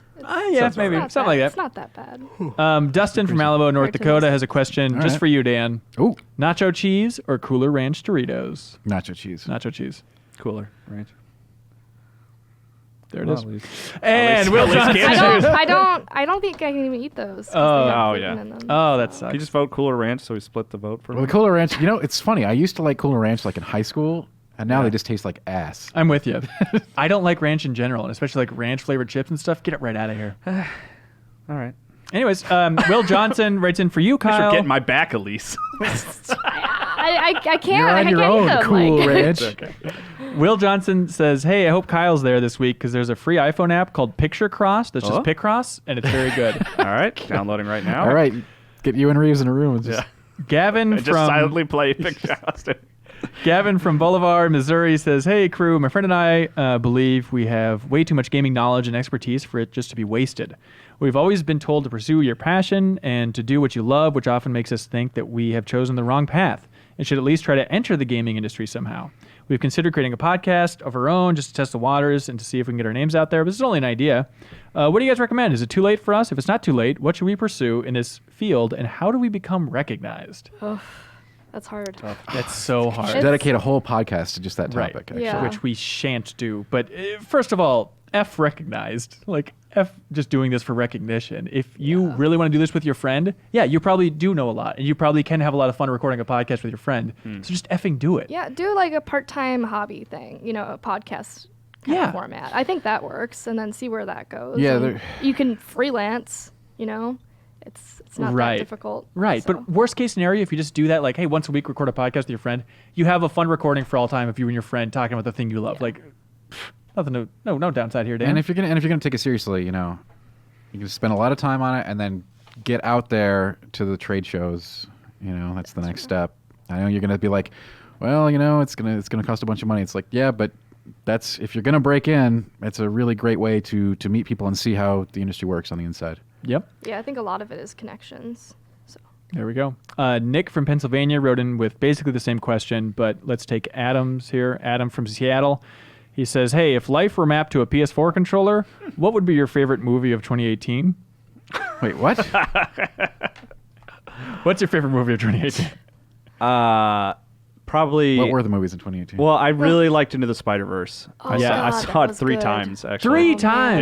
Yeah. What stood out without spoilers the third time that didn't stand out the first time? There's a lot of little fun Easter eggs all over the place. Also, there's a lot of things with like the sort of books that Miles is carrying and like the weight that's put upon him from his family and stuff like that. Yeah. There's a lot more. You notice a lot more thematic things that you definitely missed the first time around. Okay. I also really loved Sorry to Bother You. That Was what I was gonna say. Really? Yeah. Yeah. Love that movie. That was very good. Very weird. Yeah, Very good. yeah. That was one that I'm really happy I went in completely blind. I think Reeves and I were in a cover story trip. I don't remember where the hell we were. We were in Yeah. Rochester, New York, for the Strong Museum, and we just walked in like I haven't seen the trailer. I don't know anything about this. Perfect. And it's the perfect way to watch. Oh, Sorry to yeah, Bother You. absolutely. I was even told like, oh yeah, it gets crazy, and even with that knowledge, you're still like not ready. Yeah, No, you're yeah. not. I'm trying to, Incredibles 2 is out this year. Wreck-It Ralph 2 is out this year. Indeed I they see were. a lot of kids movies, and I like those. Those are good. Yeah, I know Dan wasn't the biggest fan, but I love Annihilation. I know you do. Oh, yeah. I love any that movie. that was this year? That was this That's year. all right. Any I movie like where the Annihilation. setup is just, hey, group of people going on an adventure into the unknown, and weird stuff might happen. Like that's all I need from a movie. That's So it. I love to talk about that. That movie is such an interesting film for me because I really enjoyed the setup, and then I felt it just didn't go anywhere I wanted it to go. I think it could have been an incredible, like, straight-up horror movie, and it just decided I to think it go. has everything that you need from if you want it to be a horror movie. I don't think it's so. horrifying at times. Is it not? At times. At times. Well, yes. what about the folks who don't like horror? They just like adventure and weirdness. Then enjoy it. I did. So I just looked up the movies of 2018 Uh-huh. to see what my favorite was. Man, it wasn't a great year, was it? I disagree. Did Happy know. Time Murders come out this year? I'm actually you're gonna love this pick. I'm actually Is that a joke, Kyle? I watched it. Is it bad? Yeah. Okay, good. That's what I was going. I'm gonna bad. go with Ready Player One. Shut up. I'm seriously It's gonna fun. do that. Yeah. Wait, Really? What? Actually? Over like Infinity War, Spider-Verse. Yeah. I didn't see Spider-Verse yet. Okay, all right. I've seen Infinity War like 4 times. Good. I really God. Oh, what, Hansel, what about you? I think Annihilation, but another one that I don't think has gotten enough credit is I think First Man is awesome. Oh, I haven't seen it. Yeah, the seen Neil it. Armstrong movie. It is horrifying and really intense, and I saw it with someone else that weren't that into it. But it's just like it can be slow, but the sound design in particular is just incredible. If you ever wanted to know what it's like to sit in this tiny spacecraft as you're launching through the stratosphere, I will say, I do want to know what that feels like. you will feel it by the end of that movie. It's incredible. one of my favorite genres is shit going wrong in space. So Yep. I think I would like It's that movie. It's a very niche genre, but a good one. Did anyone see 8th Grade by any chance? No. Oh, the Bo Burnham movie? Yeah, I want to see that. Should I see that? Yes, you should. You Okay. should. It's I good. will. We need to see a lot more movies. That's true. Also, Mission Impossible Fallout's good. I watched a Crazy Rich Asians recently on the plane. Also enjoyed that a hell of a lot more than I expected. I like that movie. It's a good romantic comedy, which does not happen enough because It it's a got- fine genre. It just Yeah. gets a lot of crap. I don't remember her name, but the protagonist, the lead woman, she's co-stars in Fresh Off the Boat, which I really got into this year. Okay. It's a good sitcom. You should watch it. All right, I won't, but that's nice. I know you. You don't like TV. I hate it. Connor from Norfolk. Tidying up. Yes, tidying I up. gotta go check that out. Yep, Dan has written it on his hands That's what I'm- repeatedly. Connor from Norfolk, Virginia says, "Hey, love the show and the people on it." That's us. That's He great. loves Thanks. us. What is a game you've talked about the least but played the most? Dota 2. Oh, Easily. great choice. God, there's probably better options. I think I've mentioned it before, Bejeweled Blitz, I still play so You've much. played the most, but talked about the least. How much Bejeweled Blitz do you think you've played? Just ballpark. Honestly, 120 hours. Okay. And I've talked about it for maybe 2 minutes on the podcast. Okay. Candy Crush Friends. Okay. I am 2 mobile games. Hold a on, lot of wait mobile for it. stuff. 237 levels into Candy Crush Friends. I was hoping for an hours, but that'll do. Yeah, it doesn't track hours, but that's a lot. I mean, each one of those levels is like a good 15, 20 minutes if you Sure. get stuck for a while. Oh man, I play this stupid little game on my phone. Literally, It's like all phone stuff. It's all every- Hanson's and I are cool and not stupid games. Oh yeah. It's a stupid game, but it's called Word Crossy. Have you Okay. heard of it? And it's just like it's a crossword, and you have all these different little letters that you have to add into the crossword, and you have to find words. And Wow. Okay. Downloading it anyway, Well, now I'm you've talked like about it. almost on the 1500th level of that. How many hours? How many hours now. is Yeah, that? estimate maybe. A lot. A lot, Probably a lot. too much. Yishta. Okay. Also, what is the game you've talked about the most but played the least? I don't like this if it's relating to like short games. Talked about those. Yeah. Played those. That's weird though. Why would you talk a lot about a game that you haven't played? Because we're all posers at heart. Well, I guess. Well, there's stuff like Inside. I have talked about that game ad nauseum. See, that's less but That's interesting. like a short game. Yeah. Yeah. I was thinking stuff like a lot of recent Nintendo stuff, or just I guess games in general. I'm not really a completionist, so like I've talked a lot about Super Mario Galaxy or Odyssey or even Breath of the Wild, but like I beat them all, but I haven't like scoured those worlds. Odyssey, I don't even know what my moon count is. Like not that much at all, really. Yeah, I don't know. I don't have a good answer for that. I'm not Okay, sure. it's Yeah. a thinker. It's a thinker. John from Spokane, Washington says, "Hey, I'm listening to the most recent podcast and hearing Dan say all these great things about Sekiro. Listening to him, it sounds like an amazing game that I want to purchase on day one. But damn it, if he hasn't done this to me before. Every time he talks about a From Software game, he makes it sound amazing and completely sells me on it. I go out and buy them and realize that I've fallen for his silver tongue again." That said, has listening to someone else's enthusiasm for a game ever convinced you to purchase a game that you didn't like? I'm not trying to mislead anybody into those purchases. I Dang. run into this constantly. Gosh. Working Yeah. Here. Yeah. Like Animal Crossing. I was like, you know what? I think this might be the one. And Right. I'm like, no, I hate this. I Yep. don't like this game. Yakuza, maybe. It's like, I really want to like it, but it's not going to. Yeah, Yakuza for me too, actually. Oh, okay. I didn't really get into it, and everyone loved it. Yeah. Like even this is kind of a weird one. Like Dragon Ball Fighters. Yeah. Like I really love the way that game looks. I appreciate all it's done for Dragon Ball and fighting and stuff. But like, I was like, yeah, all right, I'm gonna pick it up. I'm gonna take it home and get it. And then like a couple hours in, I'm like, I don't really like fighting games that much. Like I forgot. Oh, that's Yeah. right. It's a fighting game. Yeah. John says he's still listening on a Zune, by the way. Good. Thank you for Smart. listening on the Zune. Josh T. from Houston, Texas says, "Howdy, GI crew. On the podcast last week, you mentioned that Hamilton might be the greatest work of art ever created on planet Earth. Not my words. Michelle Obama. I just think That she you might be agreed right. with. That might be true."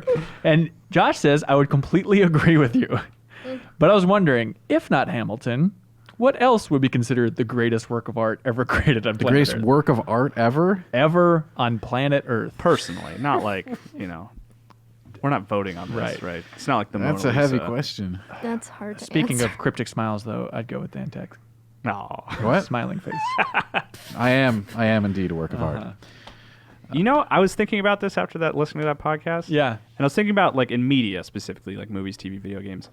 One of the things that has like affected isn't the right word because it didn't like change me emotionally or anything. But one of Yeah. the things that has blown my mind the most and just made me go like, what? Fantasia. Metal Gear Solid 2. I like Honestly. I like Fantasia better than The last Metal Gear Solid couple 2 is hours of Metal the Gear greatest Solid art 2. of all time. Right. I'm just saying like the thing that like Hang on, are you to be on the record? Are you saying Metal Gear Solid 2 is the greatest work of art of all time? yes. Wow. Unequivocally. Kudos Put to you, it, sir. put it against I'm Hamilton. glad you- I Wow. dare you. Or better yet, Lin-Manuel write a musical about Metal Gear Solid 2: Yes, Sons of I've Liberty. already started a Metal Gear Solid 3 musical somewhere drafted. Right. What rhymes with bees? Yeah, that's actually the first song I wrote. Of course. What else would it be? A very challenging question. Stonehenge? Stonehenge is a better pick than Metal Gear Solid 2, I think, Ooh. for the greatest. Actually, architecturally, God. Yes. The Hanging Gardens or whatever. The Colossus of Rhodes. We're just going to go through Civilization here.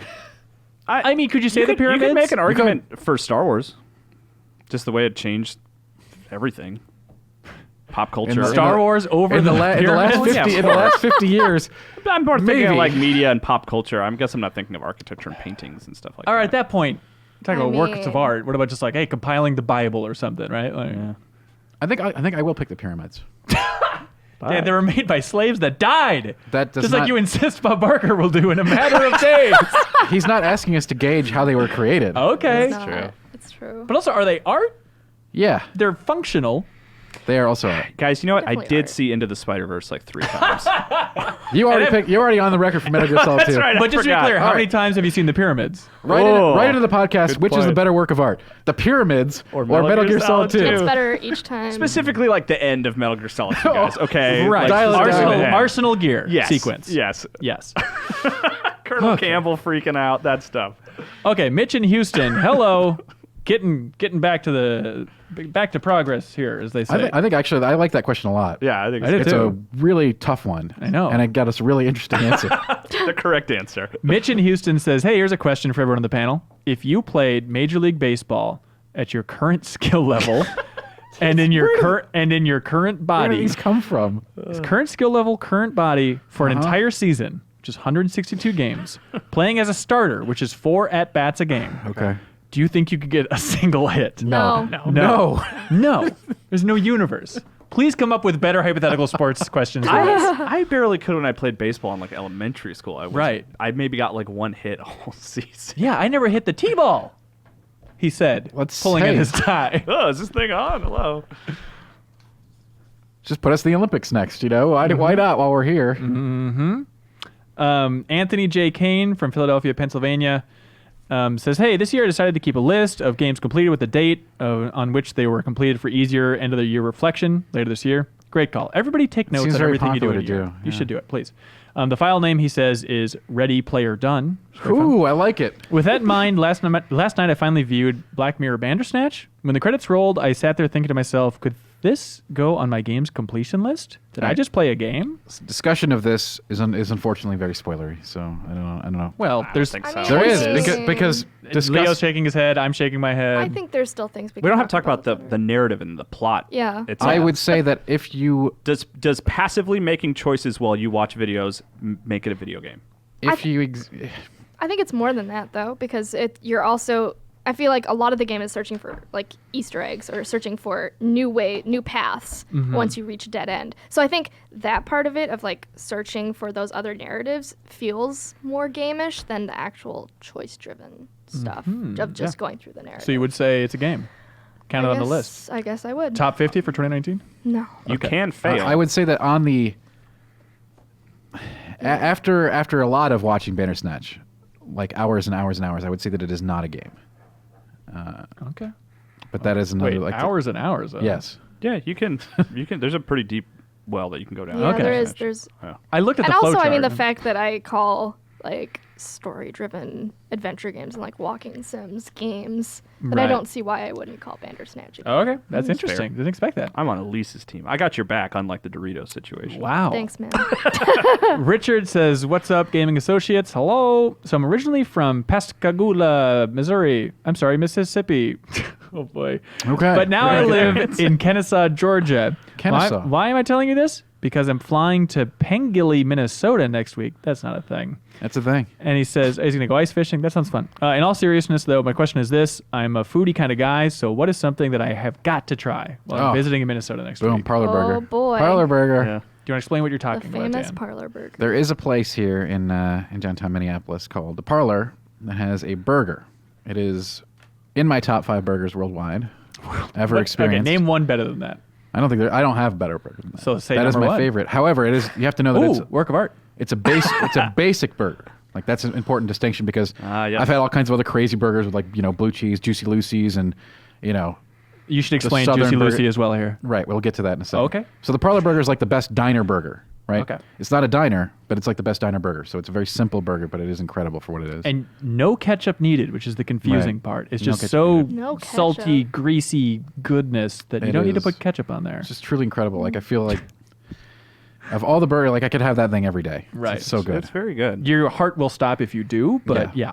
So then you got worth the the Minneapolis risk. staple, which is brought out. You've probably experienced one while you're here. The So Juicy Lucy. What is it about the parlor burger that makes it so good? Because It's made of man. so I have It is made of man. no, but so I have celiac, so I Yeah. can't have gluten. Right. So I had the parlor burger once without the bun, and I came away pretty unimpressed. I'm sorry. Oh, The bun is good. The bun is. I want to know what I'm missing. I don't know if the bun seals the deal. It's got like what brisket and chuck on there, Yeah. and I'm actually a little surprised you were underwhelmed because the thing to me that's so great about it is that it's like the meat is not very dense. Like it's kind of loose and the cheese is melted inside of it really well. So to me, the best part is the burger. So I'm sorry that you were underwhelmed, Elise. It's okay. I'm just surprised that, yeah. It's confusing. Juicy Lucy, Dan. Juicy you have Lucy, the floor. a mini Minnesota staple created here at one of two locations, depending on who you talk to. Right. And that's just it. You can make these all kinds of ways. You'll want to have one of these while you're here. It's a burger with molten cheese inside. Enough to burn your mouth. Right. So you kind of have to be careful about when you want to take a bite into it. Yeah. So if you want like classic Minnesota staples, Parlor Burger is the best burger we have in the cities. But realistically, you get a Juicy Lucy, Blue Door, Matt's, whatever. Or go Blue, for Blue Matt's. Door. I like Blue Door. All right, sure. And then get like some tater tot hot dish somewhere too. That's like a very Minnesota Oh well, thing. that's gonna be. It's not great, but it's It's like gonna if you be want some depending on Minnesota what you stuff. like. That is a Minnesota dish. Yeah, the Right. hot dish. My town that I live in is pretty small. Don't have a lot of restaurants near my house, Uh-huh. and there's this Japanese restaurant that opened recently called Sushi Cafe. Great. It's very good. I went there the day it opened. I've been there every day Mm-hmm. since, which is like 4 days in a row, and I really violently do not want them to go out of business. So please make the trip to Sushi Cafe. And if I went to support Sushi Cafe, then what are the exact directions to get to your house if it's that close? them. Sure, you get on the interstate and you Okay. keep driving for much longer than you expect. Anyways, I want to throw out a couple in here real quick Oh, because I mean, if he was eating here, Black Sheep Pizza. Yeah. Some of the incredible pizza. Number Solid- 3. solid pizza. Number 3 is the one you want. Remember that. okay, all right, okay. I enjoy Red Rabbit. They're very good. Yeah. There we go. Chimborazo. The cheese plate at That's my Red favorite. Rabbit is excellent.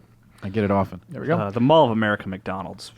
That's the line. Okay, here we go. Brian Eichhorn from Keene, New Hampshire, just wrote in with a bunch of fun Easter eggs from Smash. Okay. Like he knows this podcast kryptonite, Dan. Yeah, he's got it. He says, "Hey, okay, certain characters take damage while swimming. Charizard and Incineroar will since they're fire types. The Inklings take damage since water harms them, and Sonic takes damage because he can't swim. In fact, if Sonic drowns in Smash, it'll play the classic Genesis sound effect. Strangely, if Rob drowns while Rob drowns, he will dab. I wish I was joking. What? I had no idea. If you're playing on the Great Bay stage from Melee, the moon is removed from the rotation of assist trophies since it's visible in the background of the stage. Oh, Isn't that crazy? interesting. That's cool. If you KO Pit, where he flies off into the background, he shouts, "I never learned how to read!" This is a nod to Kid Icarus Uprising, where he shouts the same thing when he loses the ability to fly. Great. Apparently, canonically. But Rob dabs. Yeah, Rob Dabs. I got to see this. Similarly, if a final smash is used during Callie Marie's concert, the concert will abruptly end. Thank you. Very fascinating stuff. I loved it. Let's see. Will from Wisconsin said Codenames was a big hit over the holidays. Thank you so much for playing that great game. Okay, Graham from London from UK says, "Hey GI Show, I waited until after the holidays to ask this, so sorry if it sounds out of season. Have you ever given a game as a gift without knowing if the recipient will enjoy it or not? A lot like a book, a game is a big time investment, and it's really a gamble. In the past, I've given my girlfriend How to Full Boyfriend, and she hated it. The Last Guardian, and she liked it, but then she stopped playing because the controls sucked. And this Christmas, Civ 6 on Switch, and she loves it. Tough game gift.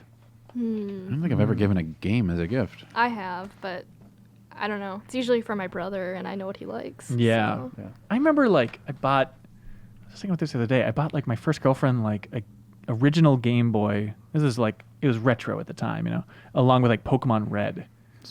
And then I remember, Classic. like, she liked it, and then she was playing it, and I was like, I looked at her team, and I'm like, what the hell is this? She's like, she only played with Charmander. and she just like her Charmander was just wrecking. Like she Wait, never it was just Charmander? She never caught another Pokemon. So it's like that Charmander was so leveled up, and it's that weird thing of like, you're playing it wrong, and just being, Pokemon-splain things, right? No, I mean, But then I realized like, oh, I guess that's a totally reasonable way to play that game. well, I mean, you wouldn't be able to defeat the Elite Four or anything with just a Charmander. Even Level 99? 99 Charmander couldn't do it, I don't think. Charizard? By himself. I'm assuming it's a Charizard at this Right. point. I don't I bet think. someone's done it. If we're talking like straight up rare, candied up and everything, I don't know. Yeah, Candied up, baby. I don't know.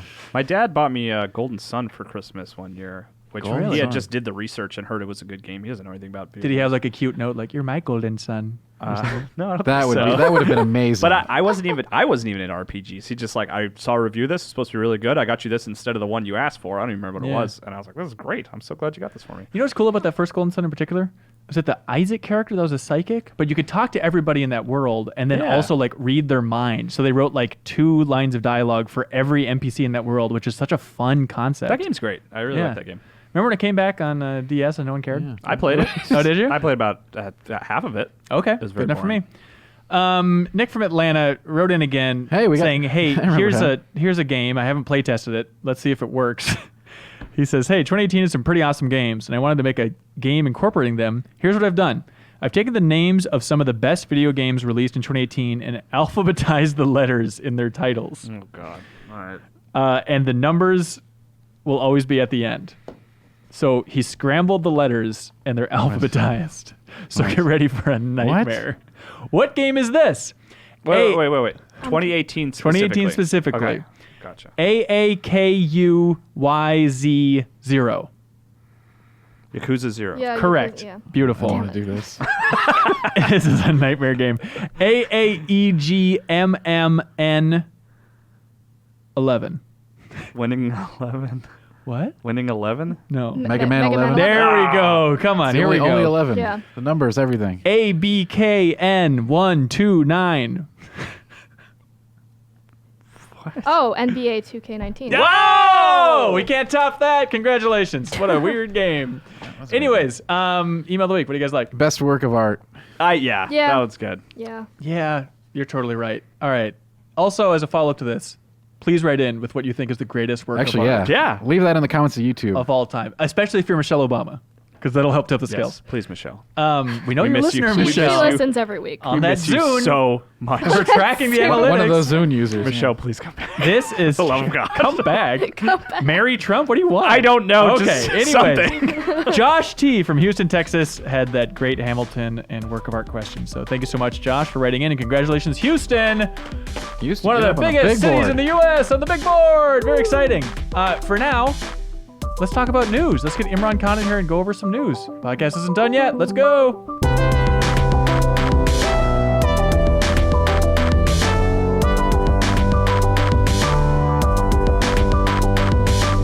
And welcome back to the Game Informer Show. I'm still here. Kyle won't leave, except for that one time that he did. And then we have Imran Khan Skyping in from San Francisco. I'm here to make Kyle leave. Perfect. And All right, see you guys. Imran, what is your news? Oh, sorry, I spoiled it. What is your title? My news editors, conveniently enough. Oh my gosh, because we're here to talk about news. Because people write in a fair amount saying, "Hey, talk about news more on the podcast." And so we're going to do it. By God, there's no bingo ball roller this time. This is just straight good news discussion because a lot of stuff has happened. Yeah, can I say 2018 or 2019 has been really screwed up? Like the first 2 weeks have had more gaming news than like the entirety of the last 3 months. Yeah, it's confusing how that works. But hey, when it rains, it pours. How as news editor, how many times have you just gone like, all right? It's Let at me least write been this. once a day every day this year. Oh, congratulations. In a good way. Not always. It's good and bad, What? right? How often? Like, what percentage of the news stories you write for GameInformer.com do you enjoy writing? I would say like 90% I enjoy Wow. writing. And then there's the occasional thing of like, oh wow, this is just super screwed up from every angle. It just Yeah. writing about this is a huge pain because I have to look at it from every single perspective and all of them are ruined. Well, we'll get to the Randy Pitchford story later. Let's start out with the most exciting, maybe the most relevant here. Vancouver. Some troubles are brewing. It seems like trouble always brews in Vancouver, unless it's Age of Empires 4, where things are going swimmingly. But For Star Wars. 2019. Okay, so this saga, the Star Wars saga, as far as I can tell, I'm wrong. Correct me where I'm wrong. So this is Amy Hennig's game, in theory, that she was making, creative director for Uncharted, that was kind of Star Wars Uncharted-y. Then that game was canceled. Amy left EA. Then at that point, the project was fully moved over, who was just a support studio before, fully moved over to EA Vancouver to kind of adapt into an open world/worlds game. Now, Kotaku reports that is dead. Right. So it was moved over to EA Motive, who then bought space in Vancouver's offices, and then the two studios melded together. Okay. So technically, it is an EA Motive project, which I only mentioned because Jade Raymond used to be in charge of the project, and then she left recently, which might have been like a portend to this. Right. But yeah, EA has officially canceled the project. They made a statement today about it. That the open world game wasn't, I guess I forget exactly what they said. It was just that it wasn't driving with their current goals. And the Kotaku story, Jason Schreier reported it, that it's not anything of like, well, it wasn't coming together or anything like that. It was just they wanted a game sooner than 2021, 2022, which is where this game was heading. So they're working on a Star Wars game, or theoretically another game now that was going to hit in 2020. Okay, so rushing another Star Wars game out the door does not seem like a great idea for EA in general. But I guess that's the confusing thing is like they had a more focused linear game, more linear at least in theory, with whatever Amy Hennig's project was, right? Really playing as a scoundrel and all this stuff. And then the idea like, well, let's make an open world game. Oh, it's taking longer. What the hell? It's like, well, yeah, of course. Not that we're never going to know why they canceled that game, but their reasoning at the time, or the supposed reasoning at the time, was they wanted something people will come back to year after year and spend a lot more money on. Right. So like the single player, like Uncharted style game is just you buy it $60 and you're done. So now in theory, we're going to have a game that's probably, again, going to be built somewhat off the tech here of whatever this thing was. So just a smaller but still open Star Wars game that in theory we'll be coming back to and spending money on. Theoretically, who knows really what they're going to, like it might not even be Star Wars. Like EA has not shown a huge propensity to want to do more Star Wars. Well, it's the strangest thing. Well, I'm sure they want to do it, but it turns out game development's hard, and game development under EA is notoriously difficult. There's this strange thing where like I understand what EA wants. They want a game that people continue to play, right? But I think what all players want is just a good single player experience of some kind. Which is why the anomaly is Respawn's game. Yeah. Jedi Fallen Order, which take place between episode 3 and 4, and in theory is coming out in 2019, because it is that thing of like, are we not hearing about their project just because it's going well, and it is just that single player game we want? What do you think about that? I mean, there was a thing, I think it was an EA investors call not too long ago. They were saying several Respawn games are coming out this year. So I assume Jedi Fallen Order is going to be one of them. Yeah. But that actually might be their Uncharted style game. Not like in terms of gameplay mechanics, but in terms of we're spending a lot of money for a prestige title. Yeah. So maybe they only need one of those. I would love for that to be it. And that would honestly, like, I could almost understand that reasoning of like, well, we don't need two of these, like two single player Star Wars campaigns. I would love two single player Star Wars campaign games. I would take them both, but from a business perspective, Yeah, I think the idea of Respawn developing just a fully single player, story focused Star Wars game, I don't know, maybe I'm just a cynic in my old age in the industry at this point. There's no way that's going to happen. Something's going to go wrong, and I don't know what lightning rod the community will strike. Mm-hmm. There's got to be something wrong with that game. Imran, if you had to predict what people are going to just hate about that game, what do you think it is? I could see it having no single player component. I could see it being like Titanfall, of just like, here's the campaign that's just the multiplayer maps, and somebody like Yoda talking to you while you're doing it. Cool. I mean, that's a stretch. But have they said anything about single player versus multiplayer? I guess they haven't, have they? They've not said anything about the game at all. They said it's a Jedi thing, it's a dark story, and it's coming out in 2019. And God of War 3 director is behind it. Right. Which is kind of where it's him being there that we're kind of like, oh, single player, hopefully, right? Because, I mean, his thing that he's known for predominantly is God of War 3. Right. So. And also, this is maybe too dorky to read into, but if we're going between episodes 3 and 4, multiplayer might be tough because there's not going to be that many Jedi around. If it's all focusing on Jedi, then in theory you want it to be even, on both sides of the fence there. Is that where Force Unleashed took place? Wasn't that between 3 and 4? Yeah. Pretty sure it was. Yeah. Force Unleashed 3? I think well, they've already so. said what the title is, so we know it's not that. Jedi but maybe Fallen it's Order. kind of like, that style of game. And also on the lore front, I don't know. I don't need any more stories crammed in between 3 and 4 about Jedi in particular. Like, I think Rebels, I watched the first season, it's like, oh, this is a solid show. But at the same time, it bugs me that there's just Jedi lingering everywhere out there, you know? It's like, Sure. come on. You don't want to know how they came up with the symbol for the Rebel Alliance? I think I'm pretty good. That was one of the things that Force Unleashed explained. Oh, really? Yes. Oh, that's fun. What was the answer? Did they have a graphic designer on staff that was like, remember. okay, we think it'll look really cool if it's encircled this way? It was somebody's ring, or it was the protagonist's symbol on his arm or something. I don't know. Clearly it struck a chord with me because I remember very well. All right. Also, in sci-fi cancellation news, Ubisoft canceled Pioneer, which is a game that, again, Kotaku was reporting on a while ago. It was teased in Watch Dogs 2, and now, in theory, it's dead? Yeah, so like I don't know if anyone's played Watch Dogs 2, but that part where you actually go into Ubisoft San Francisco offices and you like steal a trailer for internal use and like leak it online, which is funny because all of Ubisoft's trailers leak.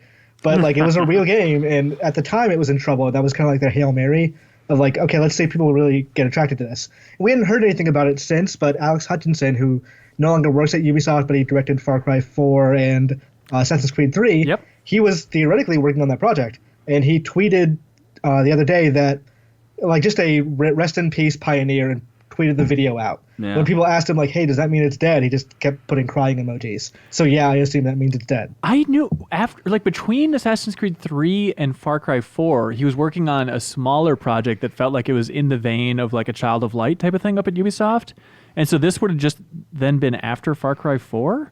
I would assume so. And I assume the cancellation of this is, or at least like the development hell of it, is why he left Ubisoft in the first place, because now he's working on Journey to a Savage Planet. Right. But it's hard to say. He won't say anything more about it. Yeah. We just know that if this project ever really did exist, it no longer does. He was just on the podcast talking about Red Dead 2, if you remember that. The other weird thing about Pioneer is that, I mean, technically it was never officially announced, right? Like Ubisoft never fully acknowledged it. It was just that teaser in Watch Dogs 2, which I think is actually kind of a fun way to reveal a game. I think that's super fun. Yeah. It's also especially if that game is going to die. Like, now you have no real ties to it. Yeah. Now we can all assume that would have been the greatest game ever made. Can't they just get some Starlink assets rolling in there, just rework that into Pioneer? It's weird to have two sci-fi games from Ubisoft. Maybe that's part of the consideration. I was going to say that maybe Beyond Good and Evil is why that game was canceled. Oh, maybe. Yeah. Oh, of course. I didn't think about that. Another sci-fi thing, totally. E3, Ubisoft this year. Watch Dogs 3, is that the big closer? They have to do something. There's no Assassin's Creed this year. Yeah. So. I bet it's Watch Dogs 3. Could be Just Dance 2020. I bet Mario and Rabbids is probably a big part of the show this year. Oh, yeah, probably maybe a sequel. Oh, yeah, that makes That's sense. good bet. Good call. That'll be like 3 years in a row or something. New Prince of Persia. That would be my closer. It's a dream. Okay. Dreams are nice. Here we go, Imran. Let's talk about the biggest story from last week. Bungie and Activision and Destiny being torn apart. Well, break this down for us. What's the saga? So when Forsaken came out, it didn't do as well as as Activision would like. Bungie really liked the way that like players were engaging with the game, and they thought that Forsaken basically acted as a renaissance for Destiny 2, which had been kind of maligned critically and by fan base for a little bit there. But it didn't sell well, and Activision started doing very aggressive ways to try and get in people's hands, like the PS Plus thing. Like I think there was a thing if like you pre-ordered any game at Best Buy, you would get Destiny 2 for free for like 2 months. On Battle.net, remember at they gave it away for a month for free on Battle.net, and like it wasn't taking. But Activision kind of publicly dressed down Bungie during an investor meeting of like, this game isn't doing well. We don't know what we're going to do with it.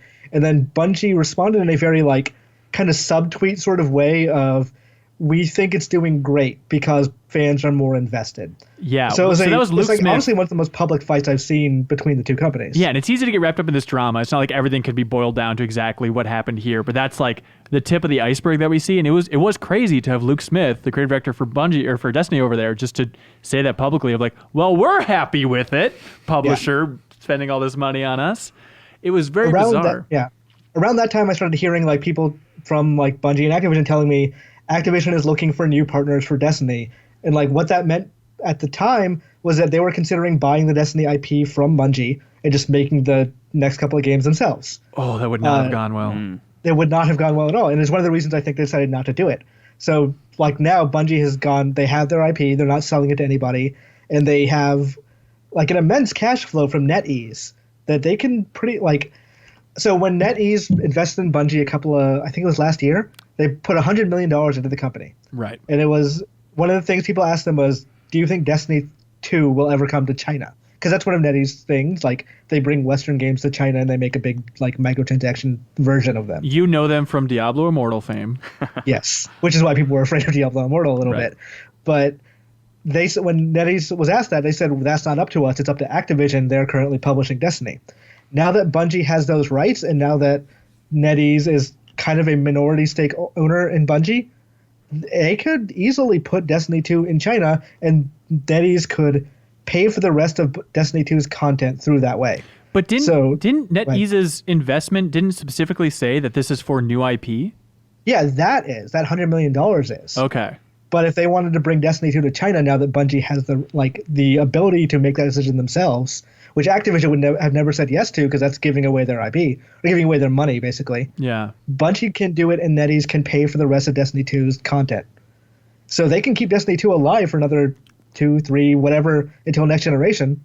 And they will be easily paid for that time and money. So you're not going with the route of, Activision's out of the game. That means they're going to strip out all microtransactions and all BS will be removed from Destiny. It's going to be this clean experience moving forward. No, absolutely not. A lot of those problems were shared on both sides, and Bungie was apparently very hard to work with. I'm sure. I'm sure Activision had a lot of demands that were not super great for Bungie, but Bungie, this has come up before, again, Kotaku reports of the engine being incredibly difficult to work with. So any changes that were asked for were just they took weeks, if not months. So what do you think this means for a hypothetical? Because part of the deal was with Activision, a game had to be released every year. We saw those in the court filings, I believe. It was crazy that was made public and stuff. So that explains the expansions and whatnot. Even though I think they started a year later than expected. There's some weird thing where they weren't quite living up to that. But anyways, so does this mean now no Destiny 3 this year? I don't think there's going to be Destiny 3 this year. I think they will have content that was probably based on work that went towards Destiny 3, but I think we're probably not going to see Destiny 3 until next generation. Do you think, now here's a question, do you think we'll see a Destiny 3? Do you think now that they're, they own Destiny and, will they rename Destiny 2 to, Destiny Infinite, and that will be the game that they continually update forever? That seems to make sense to me. I think that's what Bungie always wanted to do. I bet if you'd asked them, they would have just rather have just had Destiny 1 be a continuous game, right?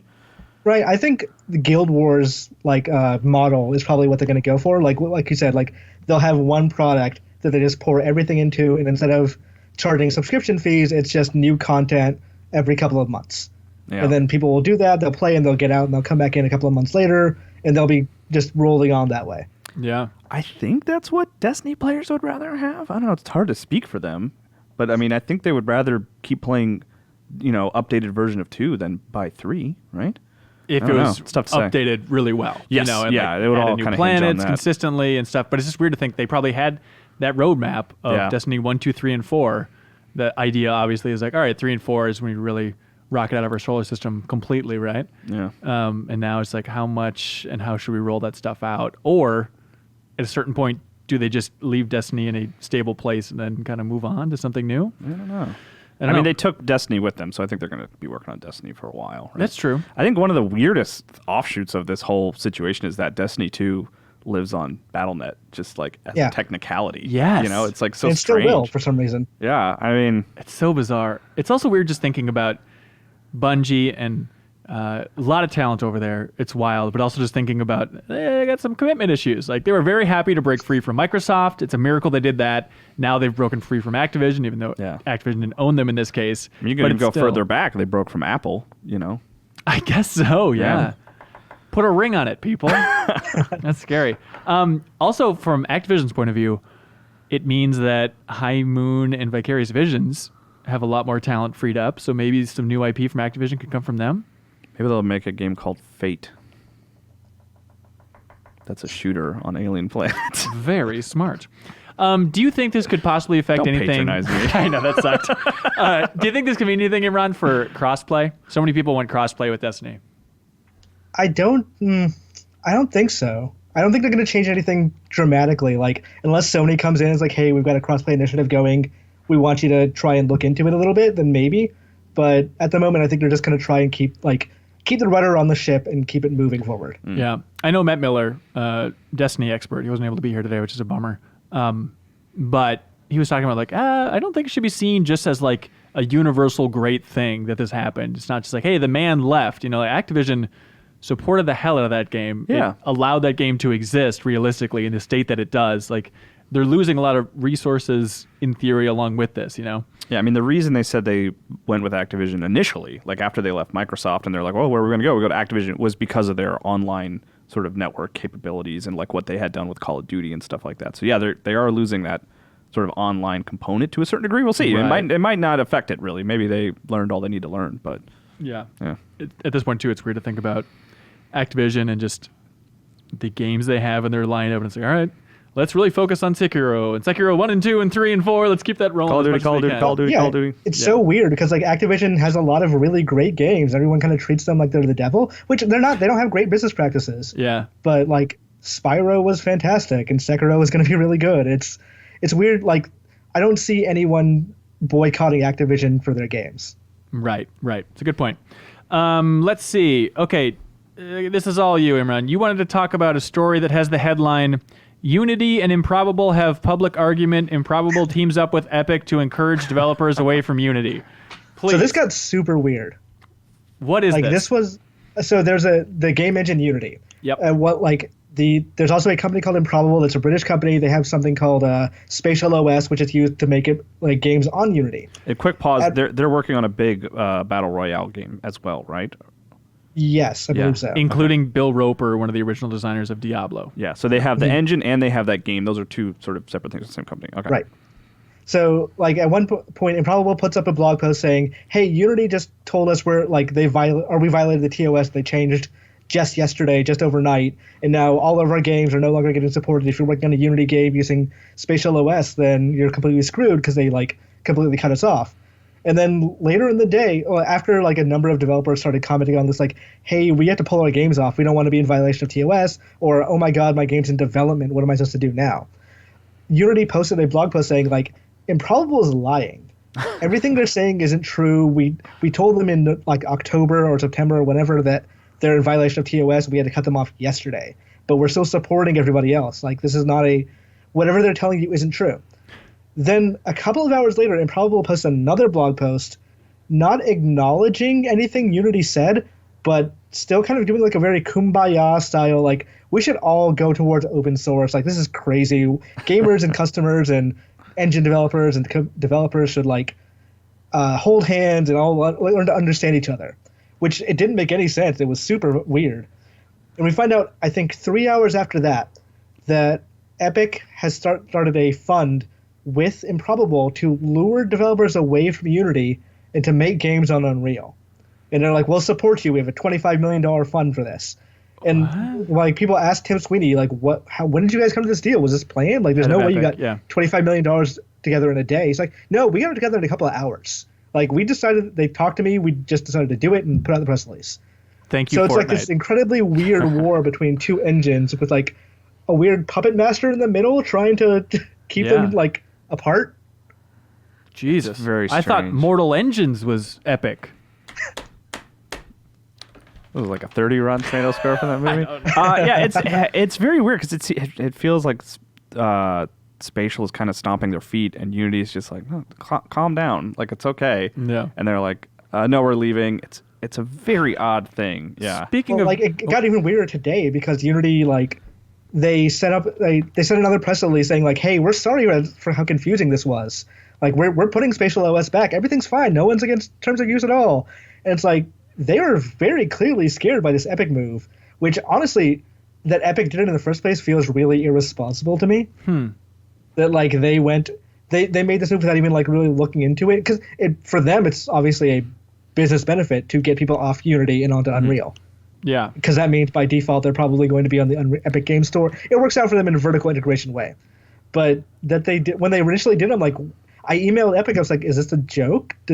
Are you guys serious about this?" He's like, "Yeah, just look to the PR." I'm like, wow, it is way more complicated and drama filled than you would think.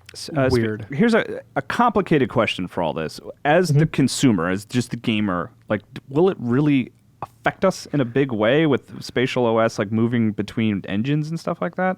Like, No, not as for really, an end right? user. No, it's going to be on an engine regardless of what engine it's going to be, whether it's Epic's or Unity's or whatever. Weird. It just Very weird. It's a super weird, like it's a very public slap fight between millionaires. And we love drama in the game industry. We love corporate drama. Okay, here's a weird one too. Let's keep it rolling weird. The Overwatch Ellie saga. Right. Okay, Imran, lay this out. What happened? This was a while ago here. So chronologically, what happened is that in the Overwatch Minors League, which was, I forget the name of the league itself, but in the minors beneath the Overwatch League, there was a team called the Second Wind that announced that they brought in a new team member called Ellie. And she was supposedly like a 17-year-old girl who was very good at Overwatch. Like there's the account for her that like very suddenly rose to the top of the ranks in the game. And people started getting suspicious of it. And people weren't getting suspicious of it for the right reasons necessarily. Like there were some people who were like, okay, this is very weird that she has no backstory, but she's just suddenly like top of the game. And she was like doing interviews and stuff? Like you could... So she was she would stream occasionally. But what Okay. people were noticing is that when she would do call outs or she would talk to people, it would be like a 10-second delay or so. And like she would explain it as she doesn't want to get involved. She wants to be anonymous while she does this because she's just a girl and she like obviously esports can eat you up and chew you out. Okay. So like there were chat logs posted of people who were trying to dox her because she turned them down for a date or something like that. Like or very Okay. sexually explicit chat logs at some point too. And then there were people who were just suspicious of it.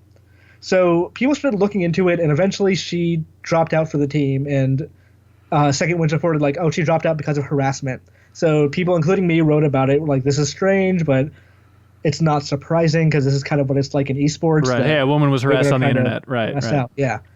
And then it came out the next day that she was in fact a Smurf account. She was for an account named a minor league player named Punisher. So she wasn't playing. She was not playing. Punisher supposedly wanted to do a social experiment that showed it does not matter if you were a 17-year-old girl or a guy or whatever, that you can get onto a pro team by being good enough. Social experiment or just lie? Like, what the hell? That's the Social thing. experiment. It was a complete dick move. It sucks. Because- Like it just calls into question like any woman who's going to be good at Overwatch now is going to be Right. like more questioned as a result of this Right. event, and it's frustrating. And like then he started changing his story a little bit on like what kind of social experiment it was. Like then it kind of went to like full men's rights of like, oh well, a woman can get in so easily without even getting investigated, but a guy has to be looked into. And it's like, no, it's a minor league team. They don't care.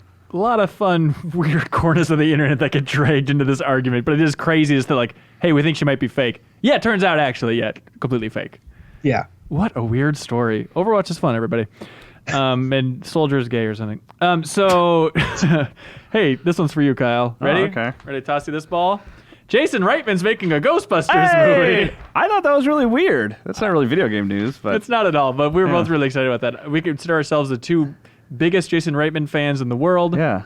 Up in the Up Air in is the one of your Air- favorite movies. Up in the Air, I would consider damn near a perfect movie. Yeah. I adore that Good. movie. Yeah. Good. It's great. I loved it. So what's weird, obviously, is Ivan Reitman, his dad, directed the original Ghostbusters films. Yeah. And now he has, throughout his entire life, since he started directing with Thank You for Smoking, said like, Ghostbusters is my dad's thing. I love Yeah. them, but I don't want to make a new one. He's also been. I mean, he's also been pretty clear that he doesn't want to like make franchise movies. I think he was offered Avengers at one point, and was. Oh, really? I think so. Yeah, and turned it down because he's like, I like those movies are fun, but like I want to make my own sort of drama stories. And But if you noticed, and it's easy to get conspiratorial with this stuff, but this year he released 2 movies. Tully, which I think is underrated. I love that movie Yeah, I a haven't lot. seen it yet. Oh, it's very cool. And then also, oh God, The Candidate, which just came out not that long ago. So 2 movies in 1 year, neither of them took off, and then suddenly it's Yeah. like, franchise it is. Let's go, Dad. it's just it is weird. It's exciting. It makes me. I'm optimistic about it. Like especially because like they worked together on Up in the Air, Right. And that was like a fantastic movie. And ideally, like they would actually be working together again on this. Yeah. I'd be excited for it. It's just it's weird for a son to pick up the film franchise that his father helped establish. Like Max Landis is doing with Werewolf in London. If you Yeah. want an obvious comparison with John Landis. You know, we were talking about it. I think authors do it occasionally. I think the children of authors will sometimes pick up the books, you know, the book series that their parents have started. But yeah, I don't know if it's ever really happened in It was like films. the Tolkien stuff. Yeah, it's pretty rare. Miyazaki's son made a movie. Yeah, he think. made Song of Ice and Fire. The worst No, Ghibli what's that? movie, I think, is what it Earth Song? Yeah. Earth Song, that was it. The one that everyone skipped because it was supposed to be not great. Right. Yeah, it's right. not great. That's confusing. So Reitman's co-writing this. It's in theory coming out 2020. There's Okay. a teaser showing the Ecto 1, and it's the part that excites me is I'm a big Ghostbusters 2 fan. #1 Ghostbusters 2 defender. Probably. Probably. I like Ghostbusters 2. I haven't It's seen it for better 20 than most years, but- people give it credit for. I Yeah, think, but the teaser implies, and they even said that like this takes place after, like in the same 2. universe as Ghostbusters 2, Cool. which I'm always a bigger fan of. When the storyline's continuing and the Yeah. world has moved on, instead of like the Ghostbusters reboot where it's confusing. And, yeah, I defend the reboot as well. I think the Sure. reboot is funny and is good. I wish it had just been a continuation of Ghostbusters as opposed to like a new universe. I don't know. That like what felt like 45-minute Bill Murray cameo was very funny. The cameos are the worst part of that movie. suck. But without the cameos, I think that movie's good. I like that movie. And let's get back to talking about video games here. Let's talk about our dream cast for Jason Reitman's Ghostbusters. Bill Murray as Egon, obviously. Is there a world where Charlize Theron is not a Ghostbuster? Yeah, she's only been in 2 of his movies. Yeah, but still. He's like her biggest fan. I bet she's a Ghostbuster. Yeah. J.K. Simmons will be in there Yeah, somehow. okay. He'll be like the Annie Potts character. Patton Oswalt. He Yep. was in one of those. Yep, young adult. You Yep. got it. Anyways, moving on to the weirdest news story of the year, and I'll say that right now, even though it's January. Our dear friend Randy Pitchford down at Gearbox, developers of Borderlands, some drama exploded, and it is raw and it is weird. Now you're talking about his assistant that stole a lot of money from him? Is that what you're talking No, about? not that Oh, drama. a This different is drama yeah, for Randy not Aliens Pitchford. Colonial Marines drama. This Oh, is a third different. drama. This is not the guy who plays Claptrap of accusing him of a bunch of shady stuff. This is different drama. Imran, walk us through this. Oh boy. Okay. Good luck. So last year, Gearbox lost their in-house counsel, which like their lawyer, who was working on the Aliens Colonial Marines case, and he left, and Gearbox sued him, I think, because he was borrowing money against the company, and he supposedly improperly used the company credit card and whatever. Then he filed suit again in December, which went public early this week, that he made some very salacious allegations against Randy Pitchford and the company. Right. And there's a number of things Pitchford borrowed money, or not borrowed money. He took the advance that 2K gave them and put it in his own company, which is not illegal. It's not it's maybe kind of untoward, and maybe if he's not being honest to this company, that's kind of wrong, but not illegal. $12 million. And $12 million from Take-Two for Borderlands. And these are all allegations, Yes. to be clear. We don't know the veracity of this stuff, but... Right. This is all things that the in-house counsel, I forget his name, it's something Calendar, alleged in his lawsuit. Yes. In the lawsuit, he also alleges that during the Aliens Colonial Marines case, Randy Pitchford went to medieval times for a company party.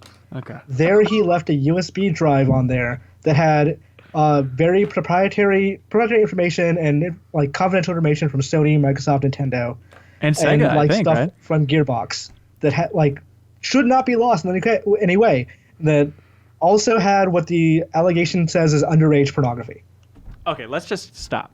So Okay. this is First of all, how did they know what a USB drive was in medieval times? Shut up. That's a very funny question.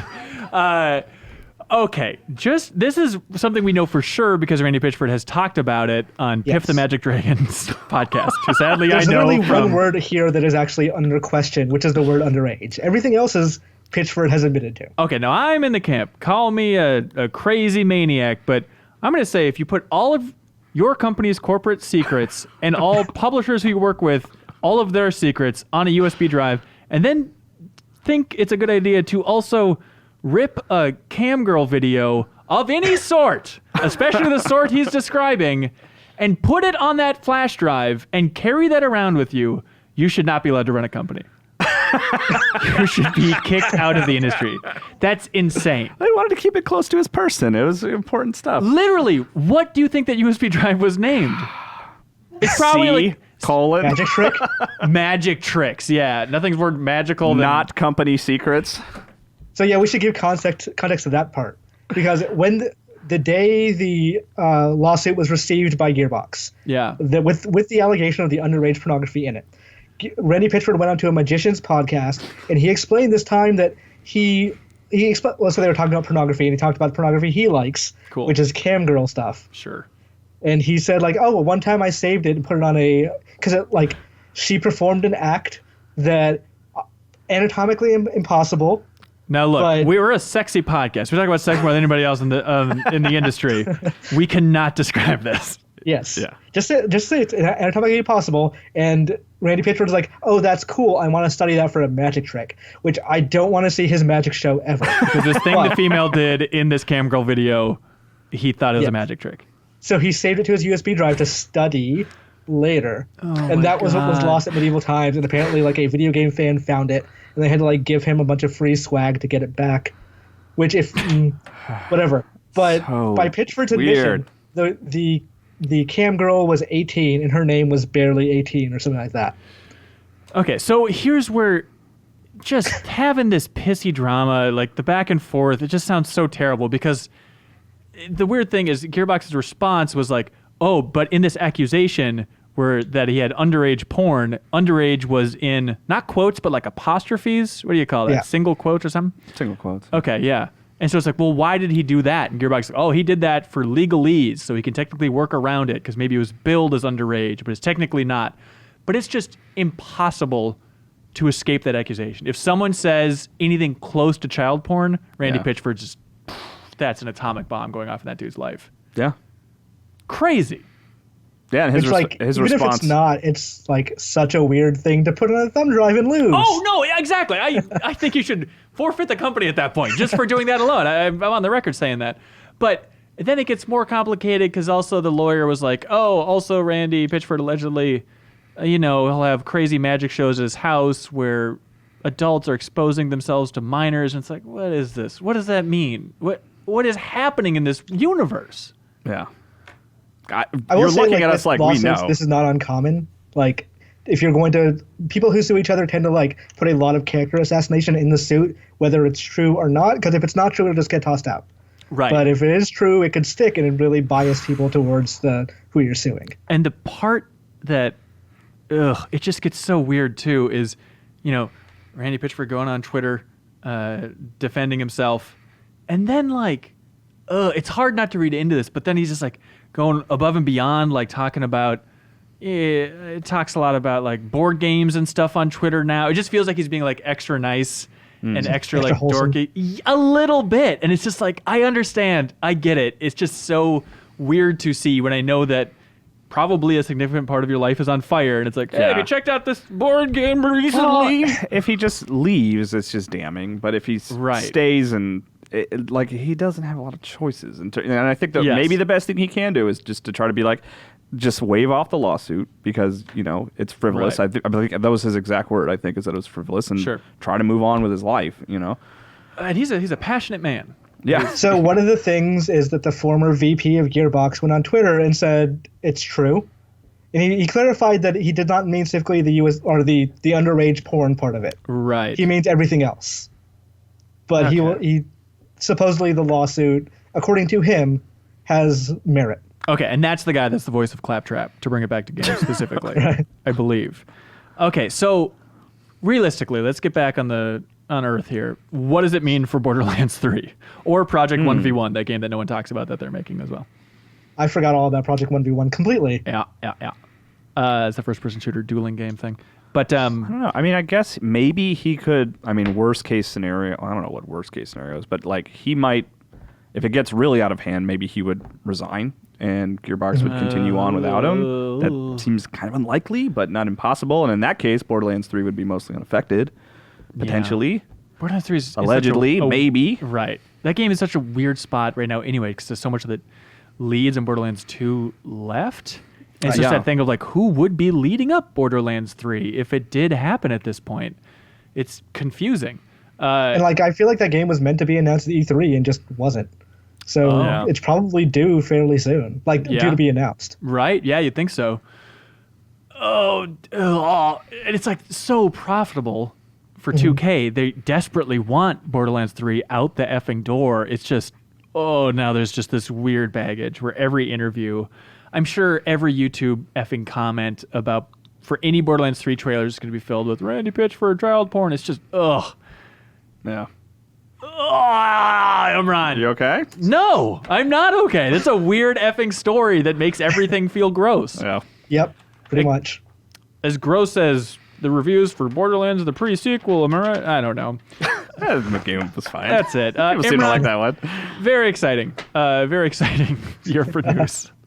Welcome to 2019. We've already made our top 10 headlines of 2019. We really have. We really have. Good God. All right. That's great. Thank you so much for Skyping in, Imran. Appreciate it. No problem. Kyle, thank you for being in for basically the full long haul for here. like one 10-minute chunk. It's not important. What was your number one game? Oh, it was Dreams after all. Oh, okay. Okay, this podcast needs to end for the love of Christ. Thank you so much for watching and listening to this episode of the Game Informer Show. We'll be back next Thursday with a brand new episode where, in theory, we'll be talking about Resident Evil 2 again. Very fun. See you next time, everybody. I gave Bowser's Inside Story an 8.5. Cool.